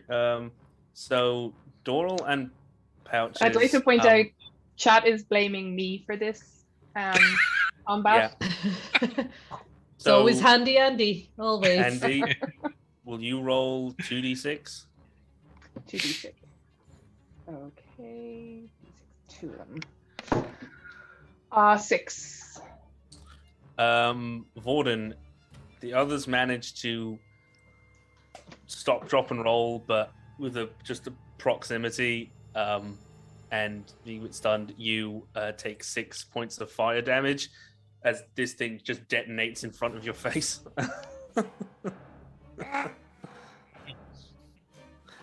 Sorry. Yeah, there's backdraft. It's okay. I got it. He starts beating himself. So the bone dude is still there, though. He is still raging boner. So Andy is going to move up. And I'm on the wrong tool. And can I stow the bow while I'm moving and draw a dagger, or would that be an action? It'd be an action to do both. I mean, you could drop your bow and then draw the dagger. I don't want to drop my bow. So she'll just shoot it with a normal arrow. Yeah, because you wouldn't. Well, you could. Yeah, you could probably run. You could probably run up to within 5 feet of it, like moving through Vorden, but you'd have to run back because you couldn't end your turn in his space. But yeah, you otherwise wouldn't be able to stay up close to it. So, sorry, you're just shooting an arrow. So I'm gonna just shoot an arrow at it. I just want to remove the explosive arrow, and yep, that is 10 to hit. So I'm guessing that's a miss. Fortunately, that one. Yeah, it just goes wide in that there is still sort of smoke sort of clearing in the air, from the explosion, and it goes just wide and dings into the wall. So I suppose it's not really a bonus action, but as the bonus action time slot, I'm going to stow my crossbow and be withdrawing daggers for the next round and stay where I am. Cool. Sorry, or maybe I'll just move up just behind Borden. Yeah.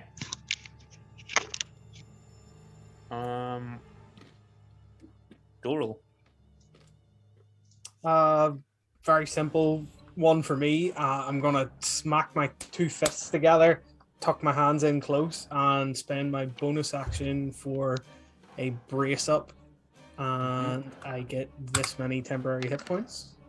8 temporary hit points. Nice. And then as my action, I'm going to use what's it called? You spend your whole action and you get disadvantage on attacks against you. Can't quite remember the name.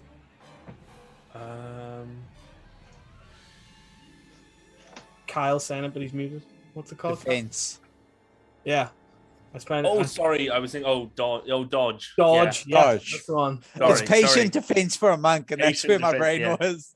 I spend my action on the dodge action. Sorry, that's my turn. No, yeah, it's all good. Yeah, you would. Sorry, you could. You would probably be able to. It's technically within 5 feet of you, so you would be able to reach it if you wanted to. Nope, that's my action and that's my bonus action. That's my turn. Yeah. I just wasn't sure if it was I wasn't sure if it was specifically because you thought it was like too high. Tank's gonna tank. Oh no, it totally works. Then it is okay in front of you, Navani. This fucking meat squid lunges forward, and it goes for a 19 to hit. That hits. And motherfucker. And a 9 to hit. No. Which is this. So first one, 6 points of bludgeoning damage. As it just like it goes to like, grab a hold of you, but it just kind of like swipes on your face, and it's like there's a splat, and you feel this cold. It's like someone got a cold, chicken breast and just chicken fillet and just like raw chicken fillet and just slapped me across the face, dragged across your face, or it's with a giant fish, Yeah, exactly. A slap in the face with a wet fish. Yeah. It's awful, and you feel it like stick momentarily, and again, it's like, and you feel a vein like be pulled off and left on your cheek, and it pulls like a loose thread, like if you like a loose thread in a piece of clothing, and it just keeps going, and eventually it like snaps off, but it does not get you in its embrace. Okay. That's its move. No, it is actually going to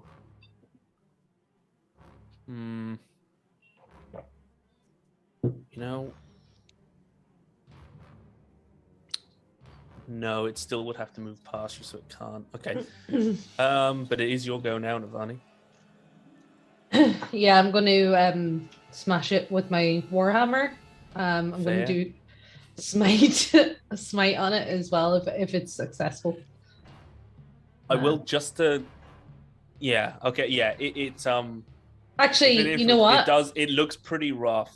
I'm not going to. Because obviously, just because Navani would have that visual information. And I just realized that the smite slots use up my spell slots, and I've got a limited number of those, and this is just the beginning of the dungeon. So metagaming, I suppose. But anyway, I'm just going to warhammer. No, but that'd be on Navani's mind. She knows what resources she has.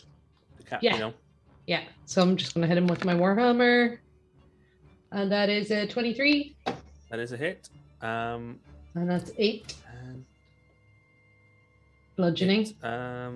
Yeah, and again, similarly to, like its thing looks pretty. You take the meat tenderizer to this, sirloin steak, and you kind of you smash it down. But again, like Doral, you find that it doesn't quite do the impact you were thinking. That the blunt force seems to be sort of dissipated throughout the quivering raw bloody flesh of this thing. Yeah, that's going to be my turn. It's still standing, but it's like it looks like it's falling apart. There are pieces of it like just shredding off like pulled pork. And that is Pouches up next. Doobie doobie doo. Okay, I'm going to Yeah, cast. this is the gritty reboot of Scooby-Doo. I'm going to cast Catapult at first level on this one in front of me. Wait, you said that it.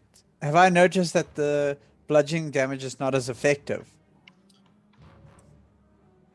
I don't know if you would have really borne witness to that. It was more something that you'd have to, because you'd feel the others sort of felt it, you know, they were doing Okay. direct impact. Yeah, no, then I would still cast Catapult at Yeah, first there, level. there would be some loose, one or two loose Flagstones. stone. Yeah. I'll use the skull, the thing that I like blew up in the corridor. Yeah. What is that? I always Dex forget save. that's DC, not to hit. It's a fail. So 12 points of bludgeoning. Okay. Yeah. Again, you take you actually do take this skull and just send it flying right for this thing, and it's like it smacks into the back. You're trying to aim it for the arm that's on you, and it hits where the elbow would have been, and it does impact, and it like it sends it flying off of where it was stuck to you. It does manage to fling it loose, and it's it doesn't really seem to oomph like the catapult often does. And you felt like it got a good whack. It felt like it wasn't the force of the catapult, more that it was like hitting a meat mattress. A meat mattress. That's the name of the episode right there. Hitting a meat mattress. Yeah. Oh, that's me.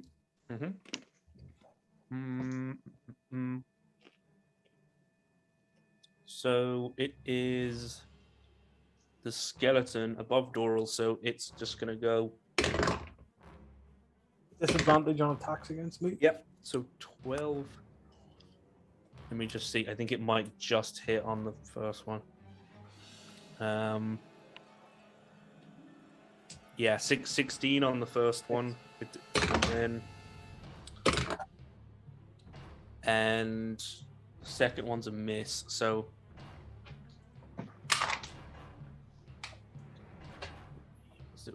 5 slashing damage.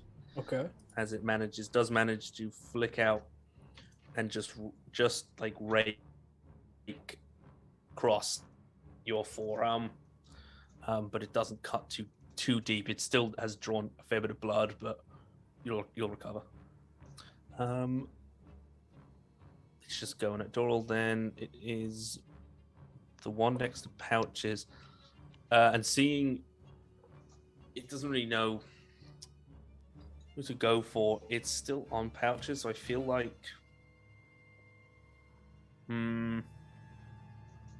yeah, it likes to look at Pouch. So it's gonna try again, but I'd say that's gonna be a miss. That's a 12 and a 15 to hit. The 15 hits, but I am going to blow a spell slot to cast shield. Yeah, and it's like it seems like as much as a headless, starfish made of human meat could look confused, it kind of like goes and it just bounces off something invisible, and it's kind of like not really sure what the fuck just happened. It seems to want to give you a big hug. you just won't open up. That is Billy Boneless.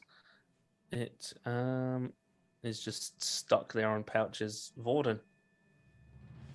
Okay, Vorden is going to try to do the same thing that he did before. He's not quite sure what it was, but he's going to try and strike at the body Majigger, sack of flesh that's attacking Pouches. I'm sorry, actually, sorry. I meant to say sorry. It starts swinging around Pouches to gain a bit of leverage, it's like kind of circling him, and actually, as it Ooh. does, will you roll me a d8, Warden? Warden. Because it doesn't really seem to be roll working from its position. A D8. Let me see. D8. Coming right up. I hope that was a good roll. Every little helps. It takes 1 thunder damage, and then the energy sort of dissipates. Oh, I get you. Okay, so it moved. Very good. All right, so I am going to just kind of sneak up behind it. I guess I'm going to. You're going to stay there.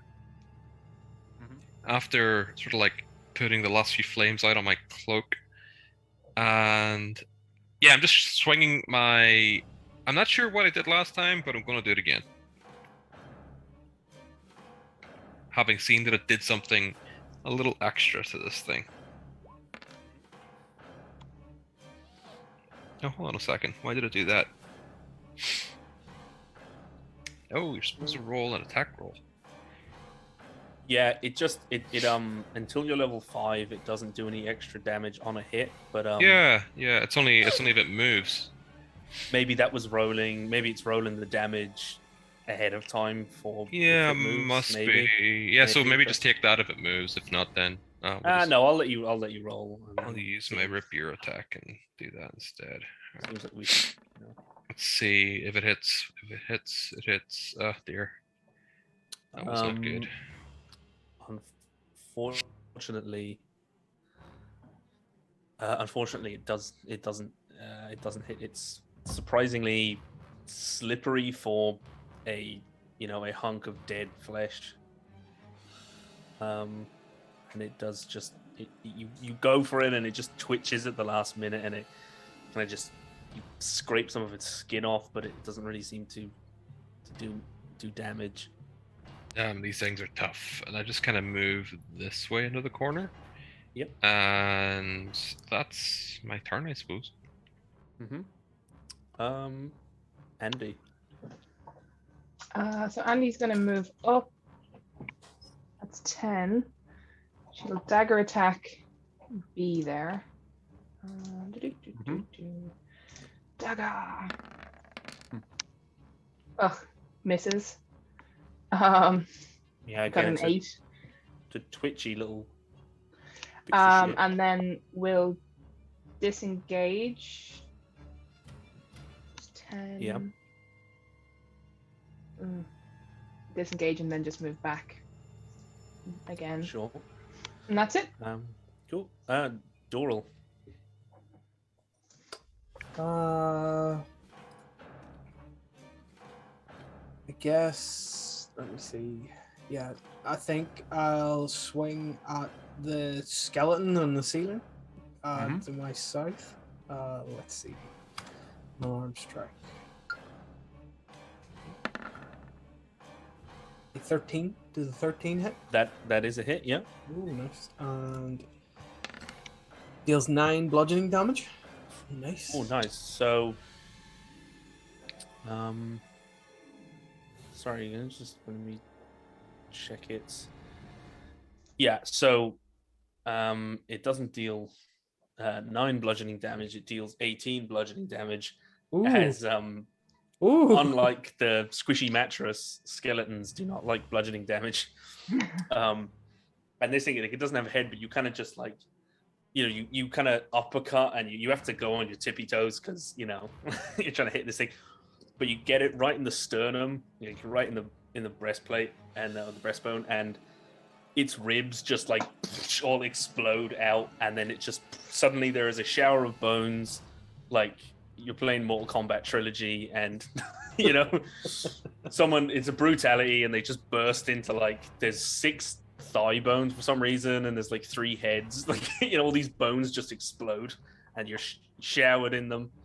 As a free action, I poke it with my foot and say, more. "Is it dead?" Finish him. And then, as a bonus action, I believe. Finish him. Yeah, when you Oopsie. use the attack action With an unarmed strike, you can make one as a bonus action for free. Yeah. I can do one more to the guy to my east. Yep. And that is a big old 7. Yeah, Doral tries to. He's like really confident. He tries to do like a Bruce Lee, like well, wah! But he realizes he did the wrong hand by mistake. You know, the thing was over there. It's like, wah! Not looking. That's my bonus action, and I will just rotate around this guy, and that's my turn. Sure. Cool. You can just very briefly, you could, more or less, you can kind of see into that little alcove. Speaking of, was there anything up this? Is this a corridor, or am I reading the map wrong? Sorry, guys. I keep yeah. Why is that? It's not doing it right for me. The reveal tool working well as normal. Yeah. Yeah. Sorry, it's pissed me off. Okay. Interesting. You probably would have seen, because Doral was down there. So you actually, you would have seen. Yeah, I was here. You would have seen kind of all the way down. I'd say. Cool. Vision. Cool. That is my turn.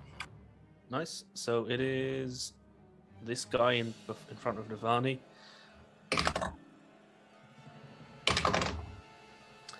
A 15 to hit and a 17 to hit. 15 does not. 17 just bang on. Oh shit. Okay. These guys are not getting lucky, but that's 7 bludgeoning damage.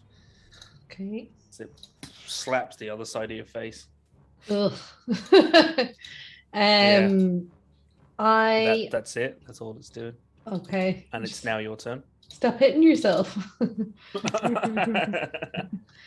Okay, well I'm gonna smash it with my warhammer again and hope it knocks it the hell out. So just bear with me. Sugar, sorry, I rolled by mistake there, guys. Sorry. That's okay. So bear with. What? 17 and 11 bludgeoning. And you this thing is like, boom, trust it, and then you just get kind of like fed up now, and you bring the hammer around. You sort of be one-handed, but you swing it around, and you kind of catch this thing in the spine, and you slam it against the wall to your left. So you kind of splat it against the wall, and it just like, as you do it, it kind of like finally fully completes its shredding, and it just like splats into coagulated blood and shredded pieces of bruised skin, and it collapses in a useless heap to the floor. Sounds lovely. So then I want to move up and engage this guy, and that'll be the end of my turn. Pouches. How is the one in front of me looking? Sorry, where's my clicky majig? Not great. Looks pretty beat up.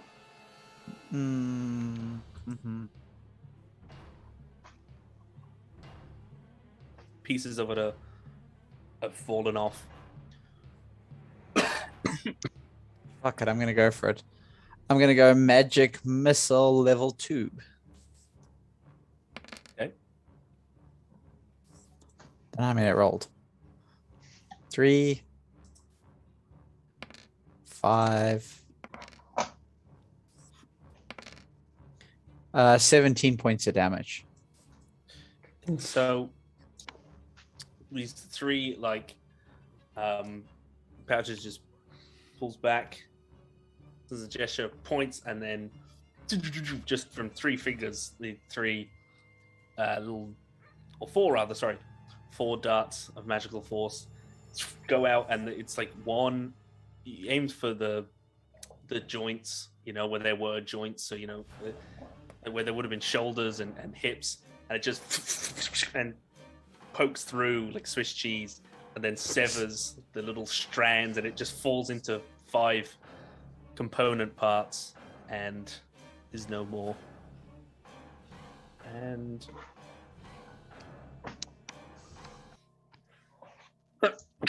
Bless you. oh, thank you. And God bless us, everyone. Your soul's trying to escape, put it back in. Yeah, my soul is trying to escape and then split me into 3 component parts. Yeah. Indeed. Yeah, so with that, we have reached the end of combat, and we've reached the end of tonight's session, I think, because I have kept everybody a little later than usual. But, you know, in the defense of, you know, good and stopping evil, you know, we have to stay up past our bedtimes, you know. So we will see you all next week. Hope you enjoyed it. If you did, please consider subscribing. It really helps us out if you can. Otherwise, just watch this space. We have any other announcements, news before we just that we have get into a raid? Next week we have the Fallen Ones, the guys from the Fallen Ones, which was formerly known as Lost Minds of Phandelver, but now the party have upgraded to a name. So they'll be on Tuesday night with DM Juan, and then on Friday we will have another game of Humblewood, which you are in as well, Ben, as Sir Squeak. So yeah, looking forward to that. And then, you know, if you have backed our Kickstarter, we are going to make an announcement within the next 24 hours about a backers only Q&A sort of panel session launch party type thing. So yeah, that's all from me. I don't think there's anything from anyone else, is there? Nope. I don't. Anybody plugging anything else? No. No, I don't. No. I don't think so. But do we? It's raid time. Yeah. Yeah. Cool. All right. Well, thank you guys for tuning in, and we'll see you again next week. Are we raiding someone? We're raiding someone. Yeah. So we are going to be raiding a channel known as Distal's Place. So they look quite interesting. So we chose them because they're small streamers as well.